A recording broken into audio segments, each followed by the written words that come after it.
When you look at the labor market data, there's certainly some stuff to be concerned about. The inflation data are also going to be pretty elevated in the next couple of prints, so it makes it a really tough backdrop for the Fed. I think the bar for them to cut has actually increased in the last few months. I do think it's time for the Fed to really be pivoting to why are you waiting, as opposed to the well, we can wait. The Fed put is still there to come in and sort of save the day, if you will. This is Bloomberg Surveillance with Jonathan Ferro, Lisa Abramowicz, and Annmarie Hordern. From New York City for our audience worldwide, good morning. This is Bloomberg Surveillance. Alongside Danny Berger, I'm Annmarie Hordern. Jonathan Ferro and Lisa Abramowicz are off today. We're coming into the week with stocks looking to bounce back after Friday's post-payroll sell-off. The weaker-than-expected data and large downward revisions prompting the president to fire the head of the Bureau of Labor Statistics. Plus, Fed Governor Adriana Kugler resigns, giving President Trump an opportunity to shape the Fed earlier than expected. The president said he'll name names this week. I'll be announcing somebody for the filling of the person that left, but I think a Biden appointment. And she left early, and I think she left because she agreed with me on interest rates. We'll be announcing a new statistician sometime over the next 3-4 days. We had no confidence. I mean, the numbers were ridiculous. Meanwhile, the fresh tariff rates announced last week go into effect Thursday as some countries are still hoping for deals. Danny, good morning. A fresh dose of uncertainty this Monday morning. Oh, it's going to be such a quiet week, Anne-Marie. It's uncertainty, and kind of the absurdity of it is that we were just at all-time highs on stocks at this point last week. Instead, what we have now is the data is starting to look weaker, both jobs, and by the way, ISM was really weak last week too. Credibility at the Fed being eroded once again. Credibility of the data being eroded once again, and tariff pressures reigniting, all of that happening with stock valuations near all-time highs. As Lori Calvasine of RBC says, angst has returned for this market. Oh, then you have other people like Mike Wilson of Morgan Stanley this morning. Investors should be buying of this potential stock pullbacks. We're buyers of this dip. Friday may all we get to the downside for now, and they still see Liberation Day as the major and durable low for equities. Well, also part of the problem is on an index level, tech is still doing really well. We learned that from earnings. Banks are still doing really well. What happens when some of the more cyclical type industries start to hurt? What happens when you start to get the P&Gs of the world flag that consumers aren't spending as much across the income spectrum? At any point, does that even read through to the indexes? It's something that's really difficult to grapple with, and why you can have two different views of where we go. And what happens when the market is starting to worry about confidence with this idea that you can just fire the head of an independent agency? Kevin Hassett over the weekend, the president's top economist. What we need is a fresh set of eyes over at the BLS. The president wants his own people there so that when we see the numbers, they're more transparent and more reliable. Neil Dutta, though, says, don't shoot the messenger. This is often the case with Trump, that he identifies a real problem. We know that this is a problem. The data is getting more difficult considering response rates have gone down and just their funding has gone down. The problem is that he identifies the wrong cause and thus makes it political and undermines confidence. You could say around the edges, does this not at least argue for higher risk premium in U.S. assets? Well, when it comes to futures this morning, Danny, they're bouncing back from those lows that we saw on Friday. No drama, as Jonathan would say, as I sit in his seat this morning. S&P 500 futures up 0.6%. Mike Wilson, I keep going back to this. This really feels like the tone of the market, at least for this morning, even though we have that uncertainty, saying investors should be buying of any potential stock pullbacks. Coming up this morning, Ed Yardeni of Yardeni Research with stocks rebounding. Terry Haines of Pangaea Policy with President Trump reshaping the Fed and the Bureau of Labor Statistics. And Michael Gapen of Morgan Stanley as a softer payrolls report fuels rate cut expectations. We begin this hour with stocks looking to bounce back after a weak payrolls report fueled rate cut expectations. Ed Yardeni of Yardeni Research writing, traders might be starting to take profits before going on their August vacations. They might also be betting that September could be a weak month for stocks. Ed joins us now. Ed, let's start with the growth picture and just your reaction to Friday's labor market data, especially those massive downwards revisions. For you right now, is it a cause of concern? Not really, not the way the market took a dive. And I'm happy to see that the market may very well rebound today. The reality is we did have a lot of uncertainty during May and June when we had these big downward revisions. Honestly, it seems to me the downward revisions actually make more sense, given that if I was an employer during May and June, I wouldn't have fired anybody, but I wouldn't have hired anybody, given all the uncertainty unleashed by what I call Trump's tariff turmoil. And so, yeah, all in all, those numbers didn't surprise me all that much, with the benefit of hindsight, obviously. And then, of course, we did see that the labor supply, the labor force, has been kind of flattened down since the beginning of the year. So this is a combination of weakness in demand related, that may be temporarily related to the turmoil on tariffs that should, I think, abate over the next few months. And at the same time, we may actually have a shortage of workers. Well, the president didn't like the jobs number on Friday, and he fired the head of the Bureau of Labor Statistics. Do you think that undercuts market confidence? Well, this is a very bad situation. The president, in my opinion, shouldn't have done that. I agree with what your colleague Danny just said, and that is he should be throwing more money at the Bureau of Labor Statistics so that they can do a better job sampling workers and the unemployed to see what's really going on here. Firing the commissioner does raise some questions of the confidence that people are going to have in the data, especially if he puts in a loyalist as a statistician, which he's likely to do. So what do you do then, Ed? If you get a loyalist put in as a top statistician there, do we still trade on the data? Do you take it more skeptically? Do you use private measures more? How will it change how you interpret labor market data? Well, yeah, I think right now there's a lot of skepticism about the labor market data, the employment data, I should say, because of what you mentioned before, the fact that response rates have gone down. And look, the economy moves a lot faster these days, and I'm not sure the statistical techniques that the BLS has move as rapidly. So I would throw more money at them rather than become partisan about it. So all I'm saying is the data was already suspect for other reasons, and we've all of us economist types have looked at all the employment data, both private and public. So I think nothing dramatically changes in terms of the way the markets look at data. Even so, Ed, nothing dramatically changes, but Friday did demonstrate a vulnerability in the market with that huge move in the front end. You could even say what happened with copper prices demonstrated a vulnerability. Given that we've had this slow melt up to the summer, you're still bullish, Ed, but are you concerned about some of these short-term blips that traders aren't properly hedged for?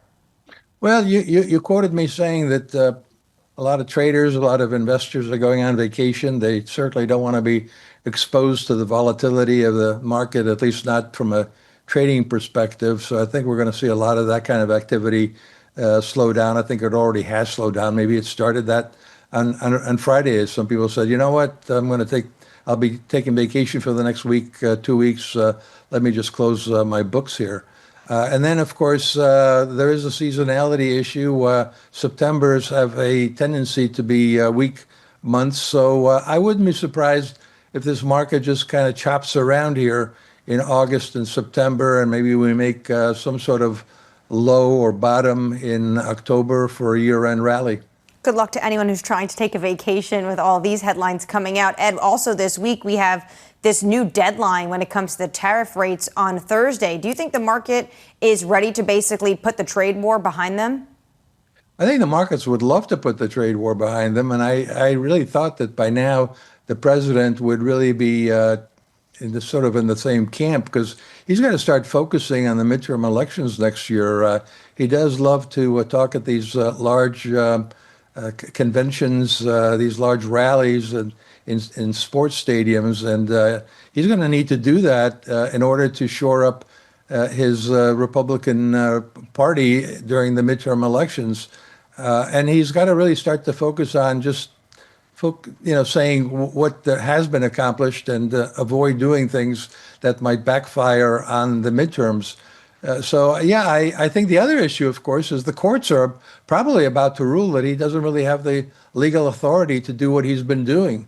I don't know if it's going to go all the way up to the Supreme Court. The appeals court has 11 judges, and if all 11 of them rule that way, which is possible, the Supreme Court may not take it up. So we may be entering even a more volatile period with regards to what's going on here on the tariff side. But you don't expect the tariffs to go away, do you? Because there are other tools they can use to enact them. There are other tools, but they're not as quick or efficient as the emergency act that he called upon, that the courts may rule. He just doesn't have the power to declare an emergency when there doesn't seem to be an emergency. But again, I think he and the administration may conclude that it's time to downplay the whole thing and move on. What does that mean for corporate America, Ed? Some of these companies are just starting to wrap their heads around what it means for them. Or you have the likes of Amazon last week who said, we just don't know what's going to happen moving forward. Yeah. Is there enough clarity after Friday for corporations to move forward with things like spending and hiring plans? I think we have to see what the courts rule and how the administration responds to that. The reality is, if we just take it at face value that the president wants to basically achieve a 15% tariff across the board on everybody and raise something like $400 or $500 billion. Well, the corporate income tax raises about $600 billion. In effect, the tariffs are a tax, and they're a direct tax on importers, businesses. And so it is a negative for corporate profitability. And again, we've heard some bad news out of GM and Ford anticipating this, but other companies say we just don't know enough to really figure out what this is going to cost us. So that's still a known unknown. But it's still a little bit more clarity in terms of the bottom line rate for tariffs. Yeah. We do have a weakening jobs report on Friday. Do you think the Fed is in position to cut in September? Well, the market certainly thought so on Friday. Maybe today there'll be a change of opinion. I think on Friday we got the probability of a rate cut, according to the CME FedWatch tracking tool, going up to a 90% probability. Then over the weekend, that actually simmered down by the end of Friday down to 80%. I wouldn't be surprised if there is no rate cut on September, because we still have a batch of data up ahead here.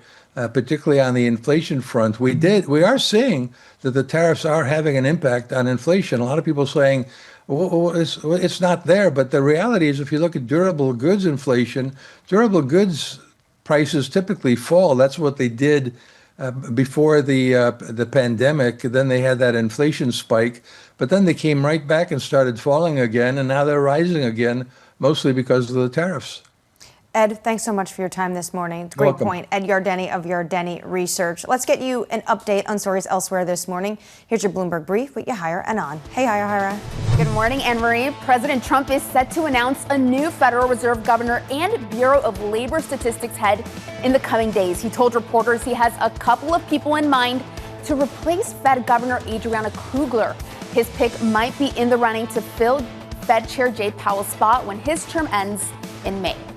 Meanwhile, on the trade front, President Trump and Prime Minister Mark Carney are expected to talk over the coming days after the two countries failed to reach a trade deal before the August 1st deadline. Canada's minister in charge of U.S. trade said he thinks there is opportunity to strike a deal that would bring down some tariffs. And staying on the trade front, Swiss stocks dropped after traders there had their first opportunity to react to President Trump unexpectedly slapping a 39% tariff on all imports from the country. The new tariff announced last week leaves Switzerland with one of the steepest levies in the world. That's your Bloomberg Brief. Annmarie? Thanks so much, Yahira. We'll hear from Yahira again in 30 minutes. Up next, awaiting President Trump's picks. So we'll see what happens. But we just found out that I have a open spot on the Federal Reserve Board. I'm very happy about that. Terry Haines of Pangaea Policy joins us next. You're watching Bloomberg Surveillance.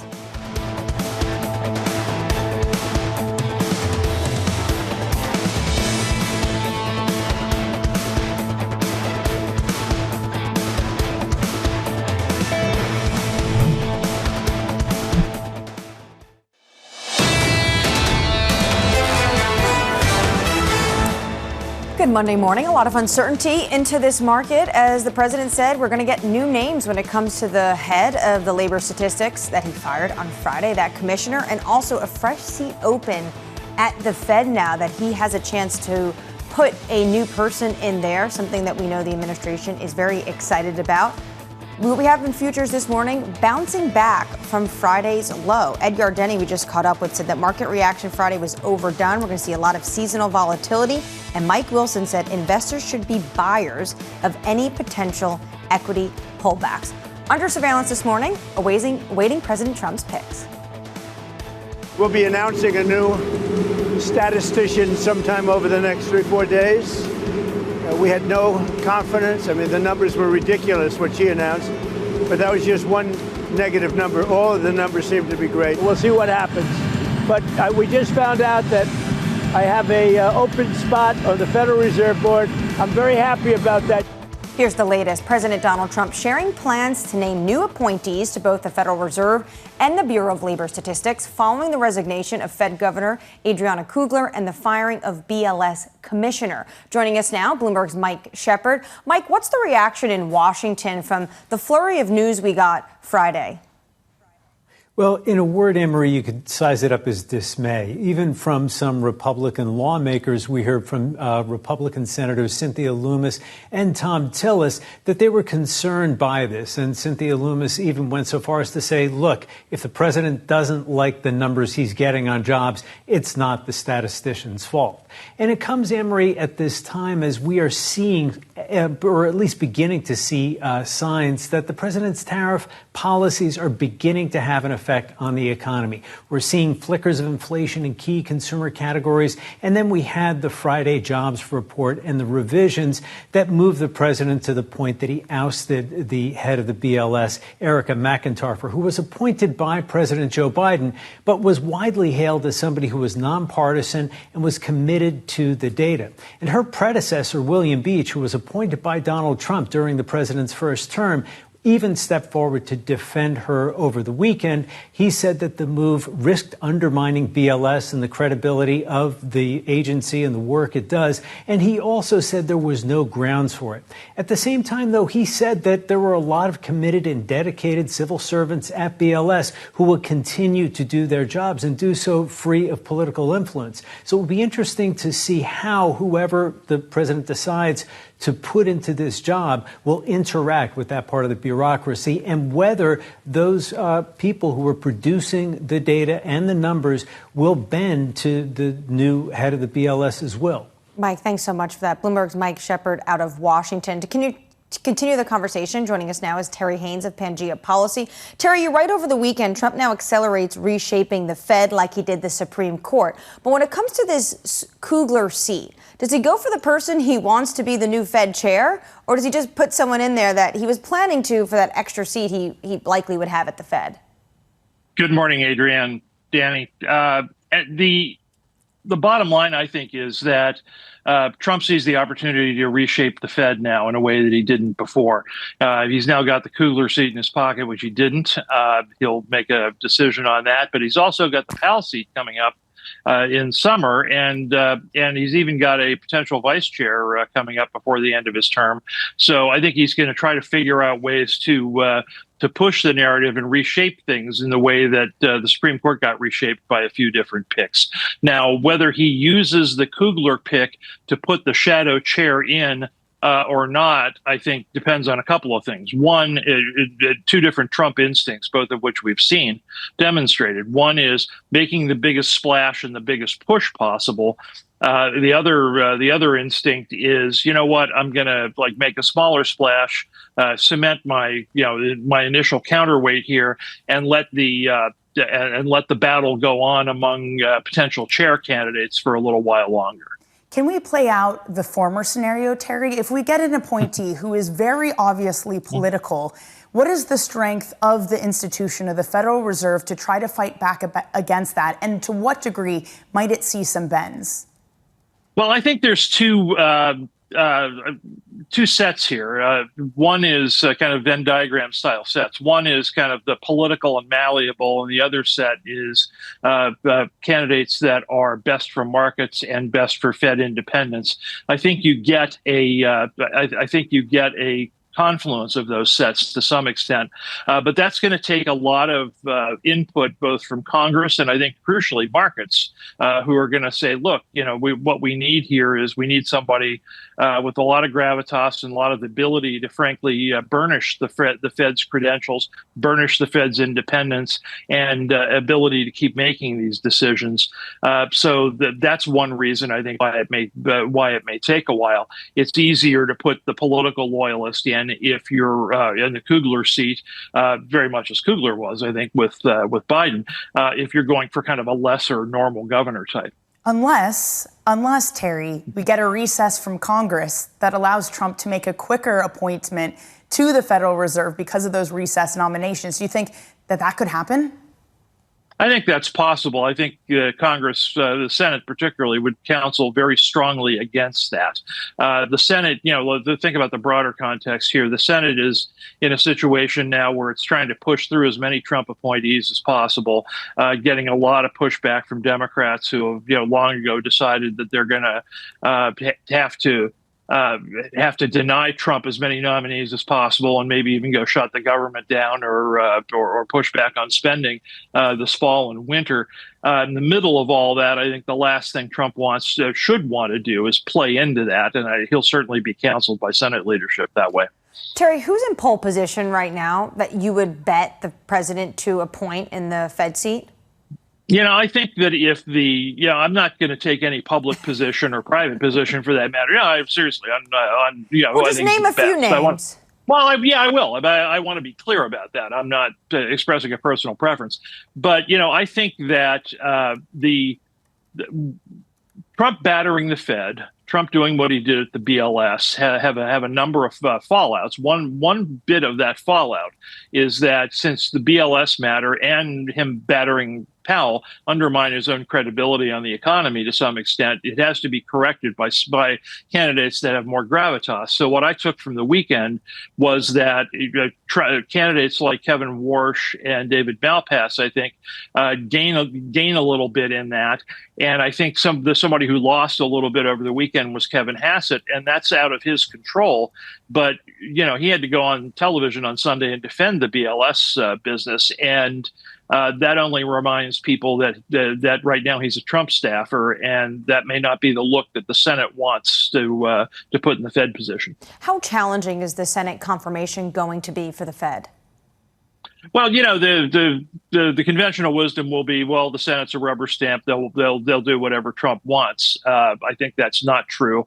I think the Senate is there's a lot goes on behind the scenes. People have gotten used to trading public barbs and having public strategies go on, and people forget that there's an awful lot that happens privately.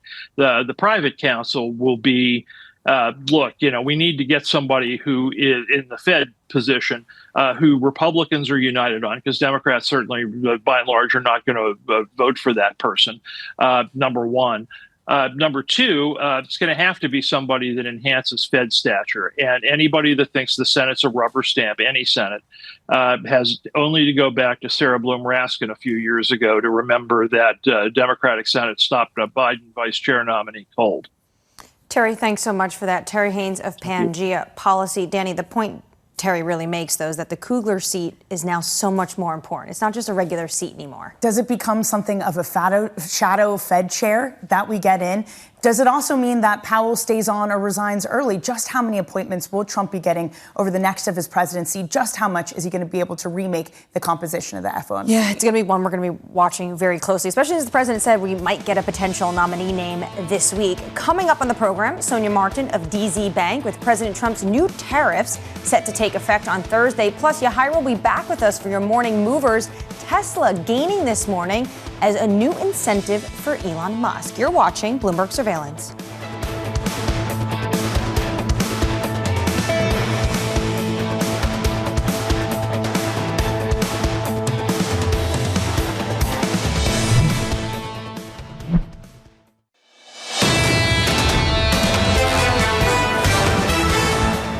Good morning. Welcome to Bloomberg Surveillance. Almost 6:30 here in New York City. John and Lisa are off today. I'm Annmarie Hordern alongside Danny Berger. What we see in markets this morning, futures rebounding after Friday's low. Of course, that low was induced by the weaker than expected labor report and the massive downward revisions. Of course, fresh uncertainty given the fact that the president then fired the head of the Bureau of Labor Statistics. He said we will get a new nominee name this week. Also, some uncertainty potentially is the opening up a seat at the FOMC with the early resignation of Fed Governor Adriana Kugler. We are now 3 hours away from the cash open. Let's get your morning movers with Yahira. Hey, Yahira, good morning. Hi, Annmarie. We start with some possible M&A news capitalizing on the need for data centers. Take a look at CommScope Holdings. Shares are soaring up 41%. On the Wall Street Journal reporting that Amphenol is nearing a deal to buy its broadband and cable unit for around $10.5 billion, including debt. The move underscores booming demand for data centers, which rely heavily on fiber optic cables, key parts of this CommScope unit that Amphenol is looking to buy. Meanwhile, take a look at shares of Tesla. You mentioned this one. They are up 2% on some headlines that just crossed. The board has approved a new interim award of 96 million restricted shares to Elon Musk as a way to incentivize the CEO. And the board also saying that retaining Elon Musk is more important than ever before. And it's a clear signal from the board that they want Musk locked in after all those political distractions and at a time when they need him most, with fierce competition over EVs and slowing sales over at Tesla. And the Sydney Sweeney drama continues, but this time the stock is getting a bid. It is up 4% as the company says that it's standing by its campaign featuring the actress, which of course drew criticism by some over what they perceived as racial undertones. But remember, this also was a stock that was caught up in the retail trade frenzy, so there might be a little bit of that going on today. Annmarie? Yahira, thanks so much. You know, the company coming out and says it is and always was about jeans. But the president says he likes the ad now because apparently Sydney Sweeney's a registered Republican. Poor Sydney Sweeney becoming a political figure. I'm sure she and American Eagle want to put this behind it, although they've given it a little bit more life by going in on this. I mean, just leave it alone.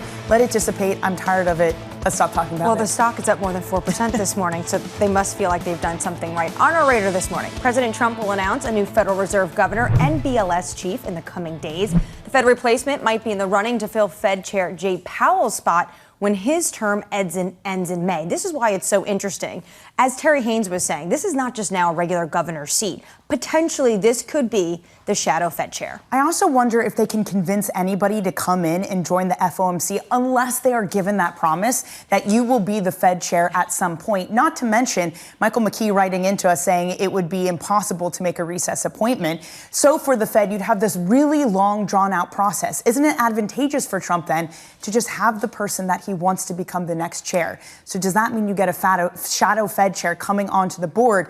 And is it someone who's blatantly political or someone who's just more dovish? All of that will make a really big difference to as what the composition of the Fed will be and maybe how long Federal Reserve Chair Powell stays on for his governorship, whether he leaves before 2028. And if he taps someone, like Breitbart's talking about the fact that Neil Dutta, potentially someone they could tap, then you know they're thinking elsewhere for the Fed chair, maybe like a Christopher Waller. Well, we know Trump has also been concentrating more on the board. On Friday, we were talking about, the Truth Social post saying that the FOMC, the committee, should come together and try to overrule Powell. So maybe he sees this as an opportunity to completely reshape the FOMC. If he gets 2 more people, that means a total of 4 appointees that he will have on the Federal Reserve. It is more of a stranglehold over the Fed and where their policy goes from here. Regime change, that's what we're looking at.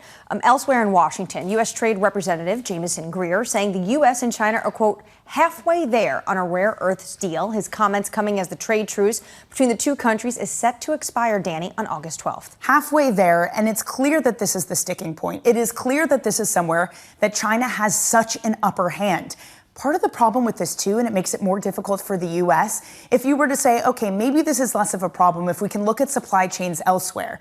Where else has critical earth minerals? It is places like Brazil. It's places like India, places that just got slapped with very high tariff rates. So this makes the talks all the more contentious. And again, gives China a really big playing card coming into this deadline. Massive negotiating chip. And it's one of the reasons why potentially you could speculate they put those H20 NVIDIA chips back on the table. The Treasury Secretary told us it was part of the mosaic of the trade talks. Front page this morning of the Wall Street Journal says China is limiting the flow of critical minerals to Western defense manufacturers with these ongoing discussions, and says one drone parts manufacturer is saying that supplies for U.S. military was forced to delay orders by as long as 2 months while it searched for these non-Chinese source of magnets. The problem is, to your point, China has about 90% of this market. And this is coming at a time when military spending is being upped, not just here in the United States, but in Europe and throughout the world. What happens if China starts to choke the supply of the rare earth minerals that are necessary for doing that? Speaking of rare earths, let's stay in the commodity space. Oil prices slipping this morning after OPEC agreed to another output boost in September,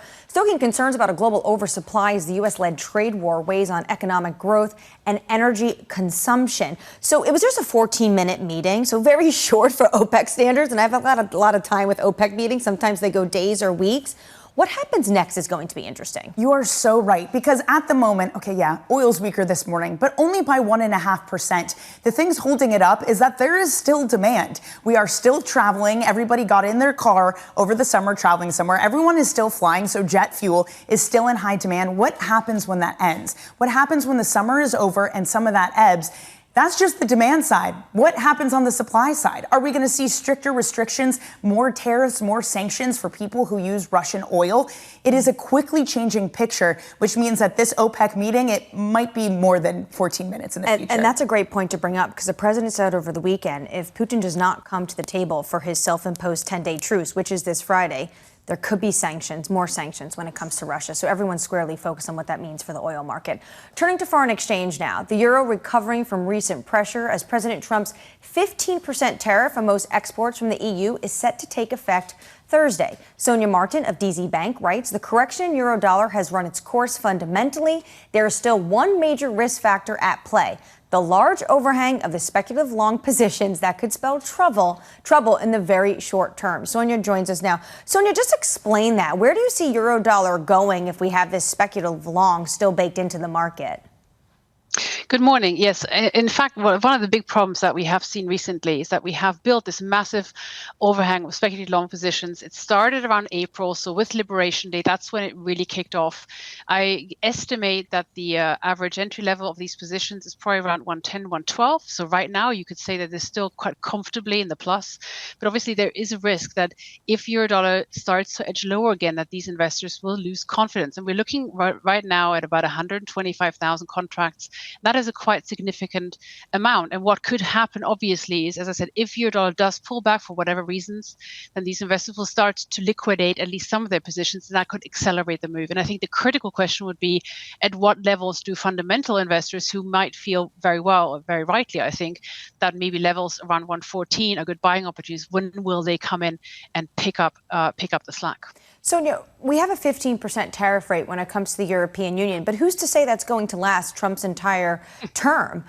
Is there potentially concern when it comes to the currency pair that we could even see higher rates or those sectoral tariffs hitting the currency? Yes.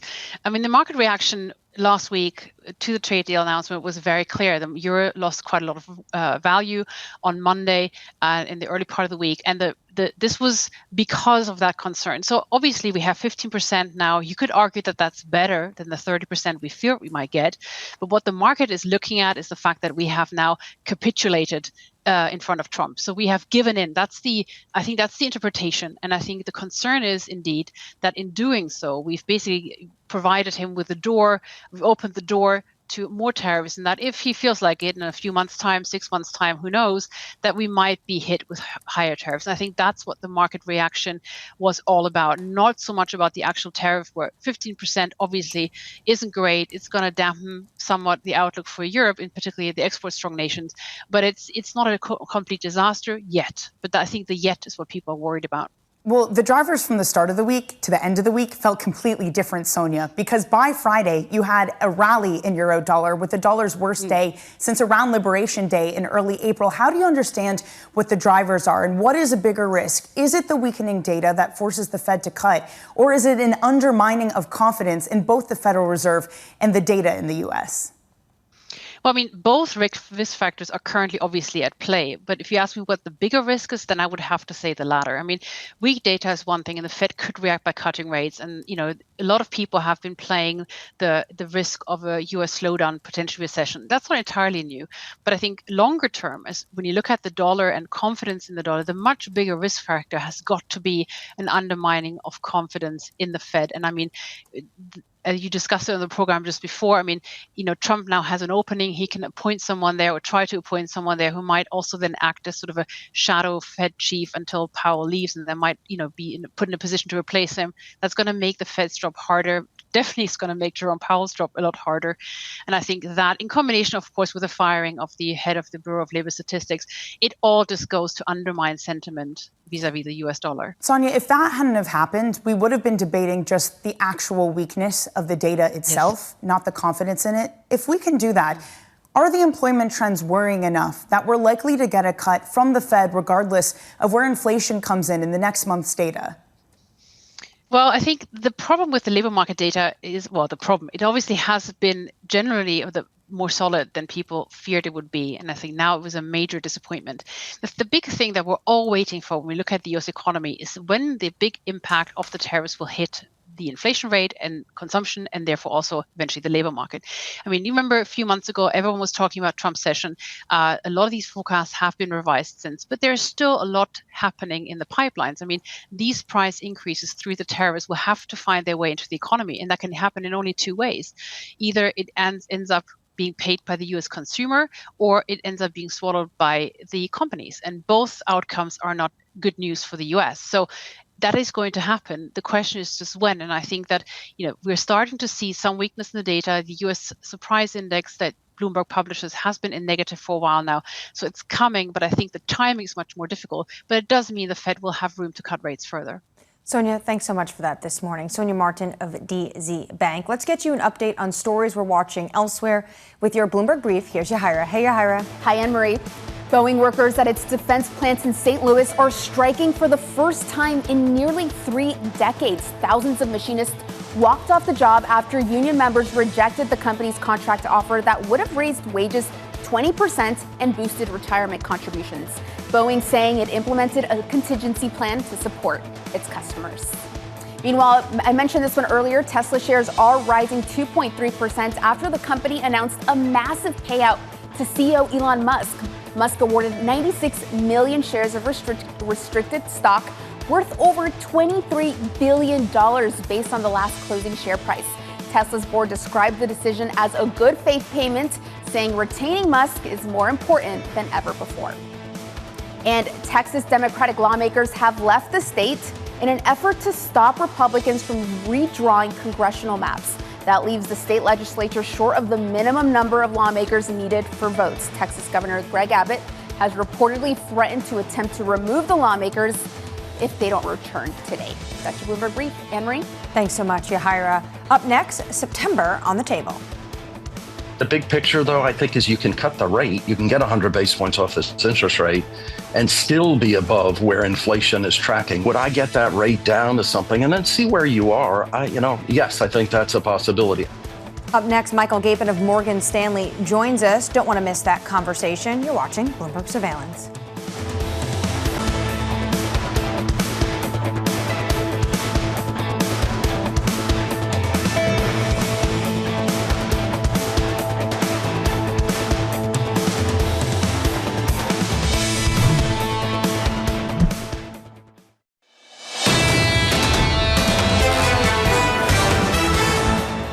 Good morning. Futures this morning clawing back some of the losses we saw last week after the weaker than expected labor data. S&P 500 futures up 0.6%. Markets now really starting to bake in this chance of Federal Reserve interest rate cut happening in September. Before the labor market data was at a 40% chance. Right after it, it shot up to 90%. So that hope Maybe bad news is good news in terms of that. Under surveillance this morning, as I just said, September on the table. The economy's in pretty good shape, and I think that's really fair. I think there's some impact from inflation and productivity that's going to pull it down with a little bit of an uptick for tariffs. The big picture, though, I think, is you can cut the rate. You can get 100 basis points off this interest rate and still be above where inflation is tracking. Would I get that rate down to something and then see where you are? Yes, I think that's a possibility. Here's the latest. Rising unemployment and slowing job growth is boosting investor hopes that the Fed will intervene with a rate cut. Michael Gapen of Morgan Stanley writing, Chair Powell emphasized the unemployment rate, but the slower payroll pace keeps downside risks elevated in a September cut on the table. Michael joins us now. There are a lot of distractions coming out of Washington. I want to talk to you actually about the data. What did you make of those revisions on Friday? So I think they now reveal a picture of an economy where job growth slowed much more dramatically over the summer. And the fact that it happened in May and June came right on the heels of the Liberation Day tariff announcements. And we heard from the corporate sector that, wow, this is a big change. We don't quite know what to do. It's making planning hard. So I think seeing employment growth slowing down rapidly kind of fits that narrative. So I think it paints a picture where labor demand came off pretty quickly. And what's key then is about at least some resolution to that story. Where's trade policy uncertainty going forward? We thought recession risk was elevated going in anyway. We've all been talking about if you want to reshape global trade, you're going to have to risk downside. So I'm not sure that this report materially changed our view on that right now. But I think it's clear that the economy is adjusting to a period of higher tariffs. Either the consumer will eat it or corporates will. And if the latter does, look for a much weaker labor market. With certainty, though, on a number of trading partners now, and base case 10%, most countries 15%, can companies go out and now hire? I think they have to be selective. I think the clarity we've gotten, at least what market participants will tell you and corporates will say is, well, we think kind of the maximum tariff, the ceiling is lower. Okay, fine. The ceiling might be lower, but I think where this lands is still uncertain. So I think the difficulty in planning remains. And I think firms in general, outside of maybe AI investment, are cautious in what they're doing. So I still think it's right to believe things are getting delayed, capital spending plans and hiring decisions. So we would expect kind of continued modest rates of employment growth into year end, something around what we saw in the July report itself. 50, 75,000 jobs a month is probably where we are for the time being. Well, even before Trump came out and fired the BLS head, there was a real shock to how large the revisions were. Yes. And Michael, there very well could be a conversation that we should be having about how you treat monthly data, given just the difficulties in making accurate, real-time economic data that comes in. When you look at one-off reports, and we can put to the side of who the BLS chief is at the moment, Sure. Do you need to be looking at aggregate data? Can you really make decisions on 1 month of data? And what does that mean for the Fed as they try to decide what to do in September? Well, the typical economist response to this is, yes, you do want to look at 3-month moving averages or something even longer, because with COVID and the massive shocks that we've seen to the economy, the flows are different. The behavior of hiring and firing is different. So the signal from any 1 month of data has gone down. So you want to smooth through that. Does it still mean you can make accurate policy decisions? Yes. I just think you downplay 1 month of data and look at a longer trend. We did dig into those revisions. You mentioned they're large. They were the largest downward revision since 1979 outside of COVID. So it was about 4 to 5 times the normal move, right? So a massive outlier on that front. In and of itself, that doesn't really change recession probabilities. If you put that into your probability models, the July number matters more than what the revisions say. So we would say, should it really change your view on the labor market? Probably not. Well, there started to be people, Rick Reeder of BlackRock among them, as well as Steve Englander of Standard Chartered, who say that should the next month come in weak again, should we get revisions again, it could put a 50 basis point cut on the table for the Fed. Do you see any validity to that? Is that a possibility? Well, so if you think it tells you the labor market has cracked, and either we get, I think you need negative payroll numbers to get a 50 basis point cut in September. So would a 50 and if you got a positive payroll growth in August, but other downward revisions that showed May was negative, well, does that justify a 50? So I think you probably need something like minus 50, minus 100 to get them cutting in September in that magnitude. So it would have to be a signal that the recession's here. The tariff rate's already too high. We just didn't know it. Now we know it. 50 basis point cuts historically are about recessions. What about a 25 basis point cut? What do you need to see in the next jobs report? I think you need to see the unemployment rate moving higher, right? So Powell was very clear in the July press conference, a lot of noise in the data, but immigration's having an important effect on the labor market. It means labor supply is falling about in line with labor demand. So, you hearken back to the 1992 Carville line. It's the economy stupid. In this case, the Fed chair is saying there's a lot of data out there, but it's the unemployment rate. That'll tell us whether slack is being created or not. So I would say on balance, if the unemployment rate's moving higher and they think it will keep moving higher, then that's your scenario for getting a 25 basis point rate cut in September. And as Rick Reeder said, maybe getting policy closer to neutral and reevaluating as things go. Otherwise, if the unemployment rate stays at 4.2, but it's inflation that's moving higher, then the Fed can skip September and stay on hold. A lot of noise surrounding this labor report because after it, the president decided to fire the head of the BLS. Does that undermine market confidence in your view? I think it fits a pattern where U.S. country risk is rising, right? So you go back to trying to reshape a global trade narrative and tariffs coming much faster, much higher than people thought originally. Concerns about the independence of the Fed and the validity of the data, it all aligns in a way that suggests your country risk premium is higher. That's tended to manifest itself most in the dollar, but doesn't have to stay there, could show up in other places. If we do get a blatantly political appointment to the BLS, how would you and the team at Morgan Stanley start to approach the data releases from them? Would it change what you do and how you interpret them? Initially, I would say no, because there is still a career staff there and the processes are in place. So I think it would be, and the concern would be about gradual erosion in the quality of U.S. data. So I would say no, not initially, but it's something we would be watching over time. Neil Dutta called it the gold standard in terms of the world, how the U.S. collects data and the U.S. jobs report. Could more be done, though? Do you feel like you're not getting enough data to really understand where we are right now in the dynamics of the economy? Well, I'm an economist, so I'm going to say yes. But I do believe that. If, there's been a narrative recently that, there's been a lot of negativity thrown on federal government workers and what they do for the economy. But the idea of producing high quality, visible data that tell you then how to manage the economy has a lot of value to it. We probably don't put enough resources into understanding where employment and inflation is every month, right? You think of, well, the household survey every month, there's a pool of about 60,000 people that we're sampling. Why only 60? Mm-hmm.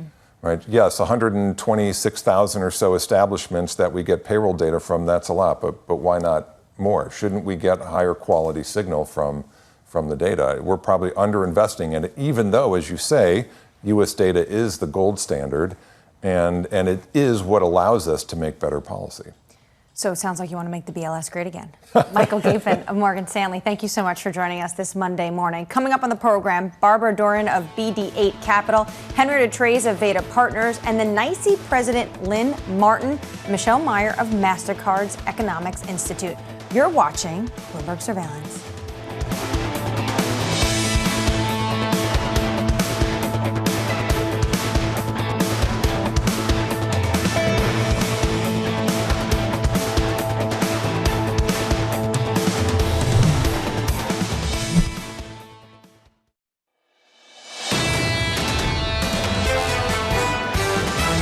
Right now, the market is becoming more desensitized to tariffs. We haven't really seen the pushback we thought we might from some of our trading partners, which goes to show just how broken the global trading system was to begin with. We're not big fans of tariffs. If you have perpetual negotiations, uncertainty prevails. We're all holding our breath to wait and see how bad the trade disruptions will be on the real economy. This is Bloomberg Surveillance with Jonathan Ferro, Lisa Abramowicz, and Annmarie Hordern.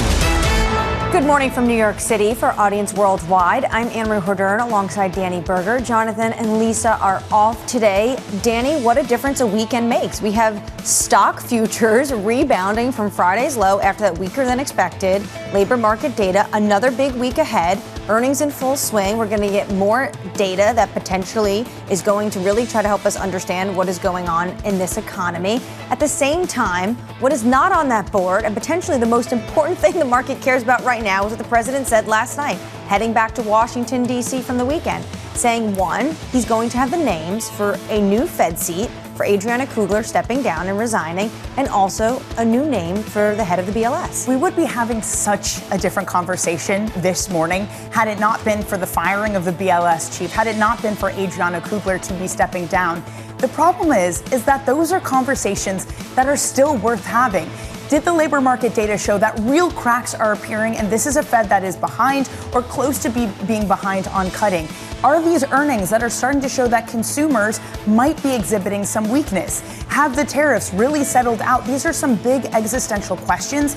Instead, it's a market that necessarily has to be distracted on things like credibility of the data and independence of the Fed. Yeah, and credibility of not just the data, but also, is it going to be politicized now if the president wants to put a new head of the BLS in there? And we heard from Kevin Hassett over the weekend.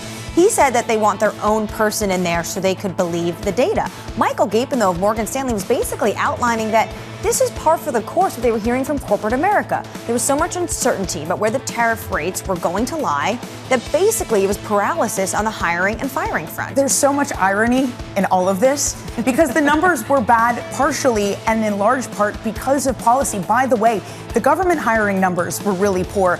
Wasn't that the whole point? Neil Dutta talked about this. Isn't that what the Trump administration was trying to do? And by the way, part of the reason the BLS has been struggling to collect data, yes, its response rate's going down, but it's their lack of funding. So in some ways, the Trump administration very much hoisted by their own petard. How much of a difference will putting a new chief in really make?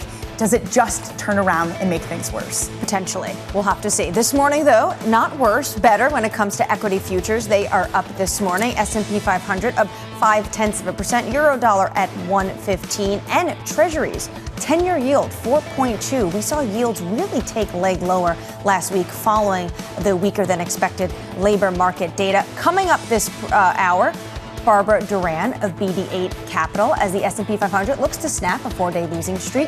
Henrietta Treyz of Veda Partners on an opening for a new Fed governor, and the NYSE President Lynn Marten on weathering market volatility. We begin this hour with stocks gaining following their worst weekly performance in over 2 months. Barbara Doran of BD8 Capital writing, "It may be time to take a breather and let the market settle down. Worst case fears may need to be incorporated into the market before investors are willing to step back in." Barbara joins us now for more. Some wise words this morning after the Friday and the weekend we just had. So now is at a time that you actually maybe want to step aside until we get September, more data in August, and September deciding what the Fed is going to do? Yeah, I think so. I mean, there was going to be some catalyst for a pullback here. You had the market at 23 times earnings. You've had a 30% rebound since the April 7th low. And you've got, I think, a little bit of froth showing up in terms of the meme stocks. You look at the IPO for Figma on Thursday, which was up 250%.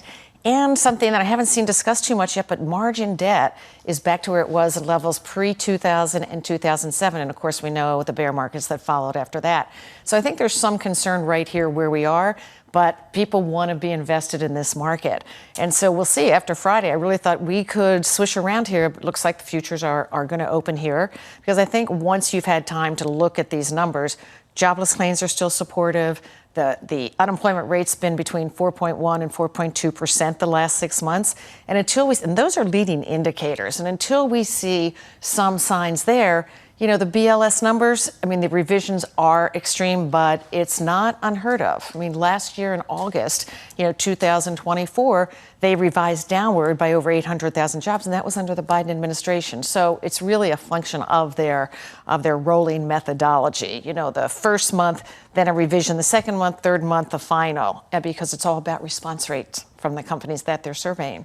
So it looks like we'll see today. We know what happens. And it's probably a good thing to get revisions because it means that we've made the data all that more accurate. But Barbara, you lined out some of the concerns. Some other people would take those concerns, as Michael Hartnett of Bank of America does, and say it's a bubble starting to form. Would you go so far as to say that? There is some fraud, as mentioned, in terms of when you see the meme stocks in an IPO up 250% and the margin debt, we could be heading into that territory.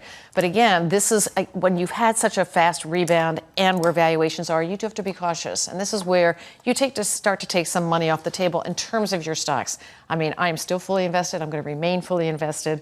But you do have to have some risk management. That means taking profits in some names. It's also been confusing to understand the earnings picture because you have tech doing so well. You haven't even you have some of the consumer names too, all the credit card companies saying spending looks robust.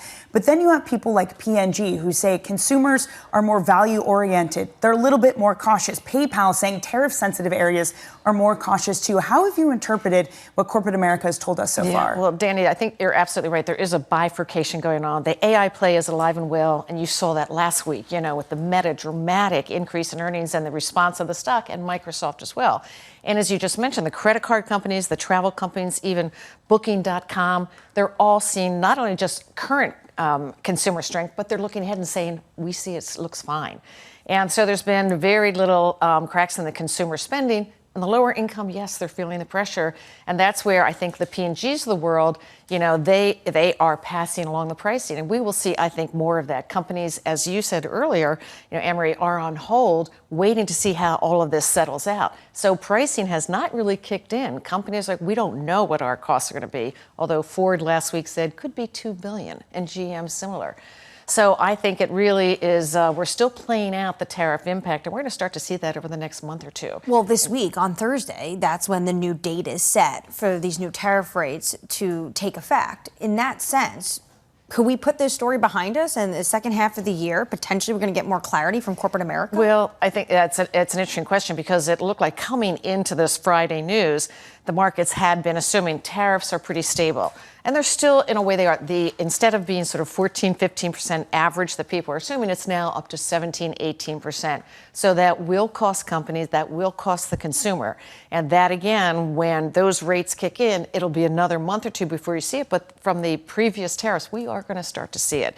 And we've got CPI and PPI numbers, 2 sets coming out before the Fed meets again in September. So we'll see, because that's obviously right now what's going on. The Fed, does this really change their view? Labor looks like it's softening. You're not seeing it in the leading indicators, as I mentioned earlier, jobless claims, et cetera.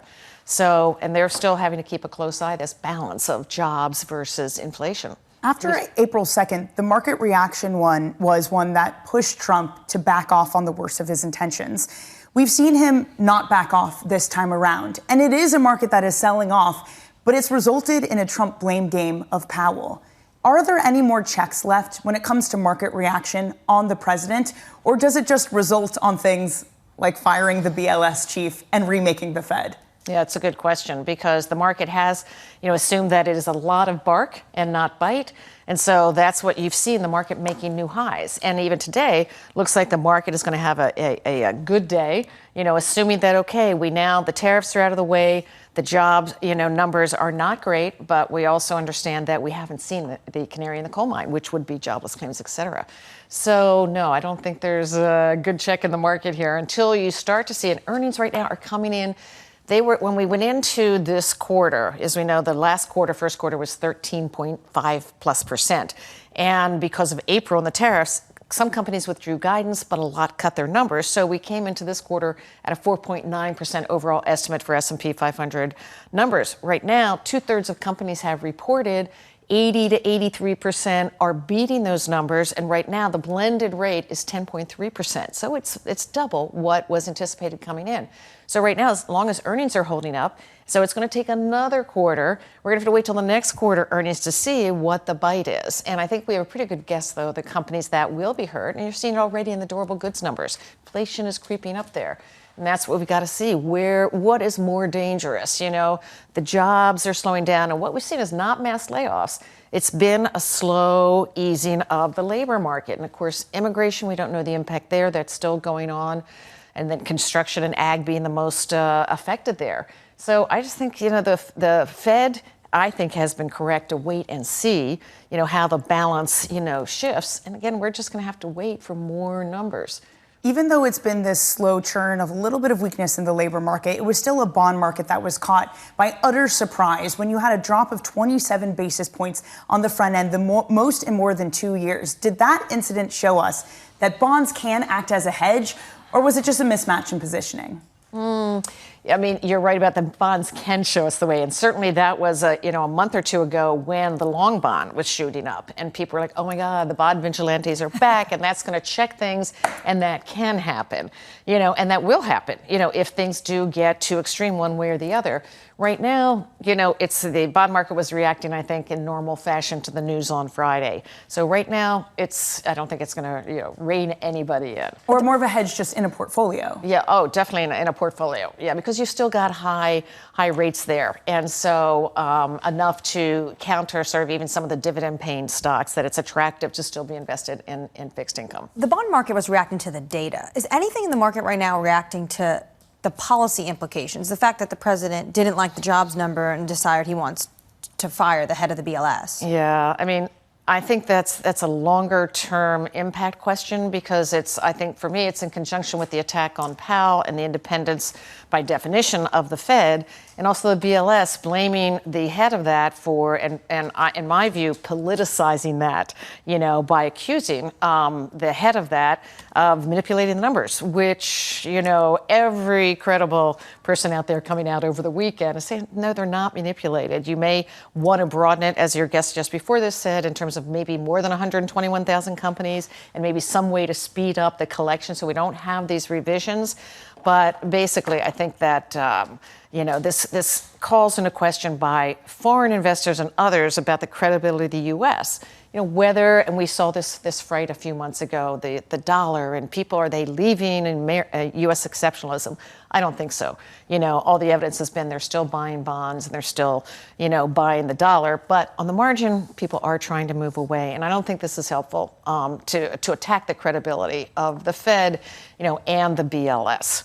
Barbara, thank you so much for your time this morning. Barbara Doran of BD8 Capital Partners. Danny, it's what Michael Gapen was saying. This all just means more of a risk premium to the U.S. when you're investing. And it comes at a dangerous time because our deficits are ballooning. If you get that undermining of both the Fed governor and the FOMC and at the same time the BLS, what does that mean for trying to fund? What does that mean for the long end? Can you really get the rally? To Barbara's point, there's already been a question of how many foreigners are willing to come into the U.S. Does that just further undermine it? All right, let's get you an update on stories elsewhere watching this morning. Your Bloomberg Brief at Yahira. Hey, Yahira. Hi, Annmarie. President Trump is set to announce a new Federal Reserve governor and Bureau of Labor Statistics head in the coming days. He told reporters he has a couple of people in mind to replace Fed Governor Adriana Kugler. His pick might be in the running to fill Fed Chair Jay Powell's spot when his term ends in May. Meanwhile, BMW is hitting back at Tesla with longer-range EVs. The German car maker is rolling out 40 new or updated models with high-performance computers and new design cues under a new lineup called New Class. CEO Oliver Zipse says the company's lineup will show that BMW can build superior electric cars, and the rest of the market will have to answer. And Indian Prime Minister Modi struck a defiant tone after President Trump imposed a 25% tariff on the country, urging the nation to buy local goods. Modi also insisting the country would continue to buy Russian oil, with the government describing the India-Russia relationship as steady and time-tested. The White House has threatened more action if India continues to purchase that oil. That's your Bloomberg Brief. Annmarie? Yahara, thank you so much. Up next, getting a fresh set of eyes on the data. Does the administration have any evidence that it was rigged, as the president said? There have been a bunch of patterns that could make people wonder, and I think the most important thing for people to know is that it's the president's highest priority that the data be trusted. And Kevin Hassett says that's why they want their own person at the BLS. Henrietta Treyz of Veda Partners joins us next. Her input on this story. You're watching Bloomberg Surveillance.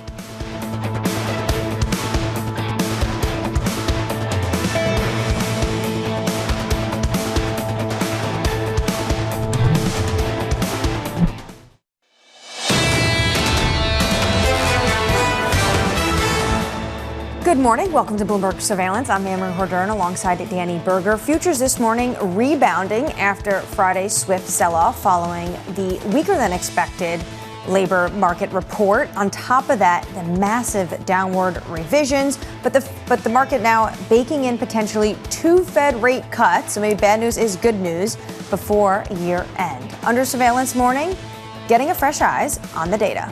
Does the administration have any evidence that it was rigged, as the president said? There have been a bunch of patterns that could make people wonder, and I think the most important thing for people to know is that it's the president's highest priority that the data be trusted and that people get to the bottom of why these revisions are so unreliable. What we need is a fresh set of eyes over at the BLS. The president wants his own people there so that when we see the numbers, they're more transparent and more reliable.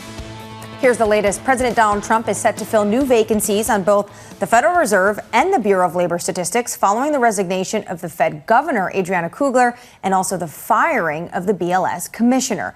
Joining us now is Bloomberg's Mike Shepard from Washington, D.C. Mike, I want to pick up that line from Kevin Hassett. The president wants his own people there so that we see the numbers. They're more transparent and more reliable. Is now the BLS Commissioner going to be a political job? Well, Donald Trump is certainly trying to shape it that way, in much the way that he has also tried to shape and influence selections, for example, at the Justice Department, and as well as his upcoming pick for the new Federal Reserve vacancy, the one created by Adriana Kugler's departure there. Now, Annmarie, what this does is it sets up a challenge to the political independence of an agency that had long been viewed as outside the political fray. The Bureau of Labor Statistics had never been seen as an entity or an institution with government that was subject to sort of the usual political give and take. It was a bipartisan vote, 86-9, that approved Erica McIntyre for the job during the Biden administration. And current Vice President J.D. Vance, then a U.S. Senator, even voted in favor of her. Yet we are seeing Kevin Hassett raising questions about the credibility of the work of BLS under McIntyre and insisting that the president wants to put his own team in there. Hassett also insisted, though, that the president is not going to look across the data generated by the government and simply fire anyone who crosses his view of what the economy is at the moment. We're going to get a test of that, though. Later this month, we're going to see the personal consumption expenditure index from the Commerce Department. So what will happen there at the Bureau of Economic Analysis? If the numbers come in hot, if we see a higher level when it comes to inflation, this is a gauge that the Fed watches very closely to determine whether to cut interest rates. Does the president try to look for making changes there as well? So it does raise questions about the credibility and independence, as Barbara Doran just raised and mentioned in the previous segment, talking about how these institutions had previously been seen as independent from any sort of political interference. And that sort of independence is something that Wall Street has valued. It's come to look to these numbers as independent, as reached on a survey basis. Yes, there may be some ways to improve it, but it doesn't fall into the category of something that needs to be addressed as a political problem, Annmarie. And Neil Dutta calling it the gold standard. Bloomberg's Mike Shepard, thank you so much for joining us. Let's continue the conversation now. Henrietta Treyz of Veda Partners.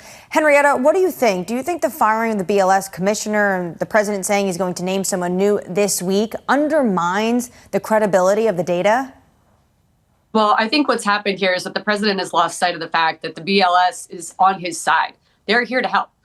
They are effectively his eyes and ears when he makes policy decisions. So if, for example, you want to raise the domestic tariff rate from 2% to 18%, then the BLS is here to tell you that disrupting trans-Pacific trade and creating so much uncertainty that businesses don't know how to operate, there will, in fact, only be $35,000 jobs created over 3 consecutive months. You will shed 116,000 manufacturing jobs as you tax inputs. So the BLS is informing him in real time about what happens when you institute your policies. And the president has a couple options. You can either course correct, adjust your priors.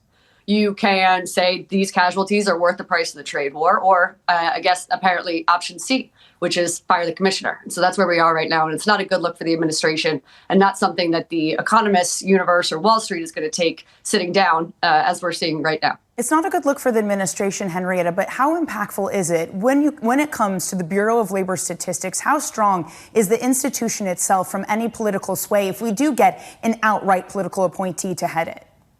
You know, I've gotten this question a lot from investors over the weekend.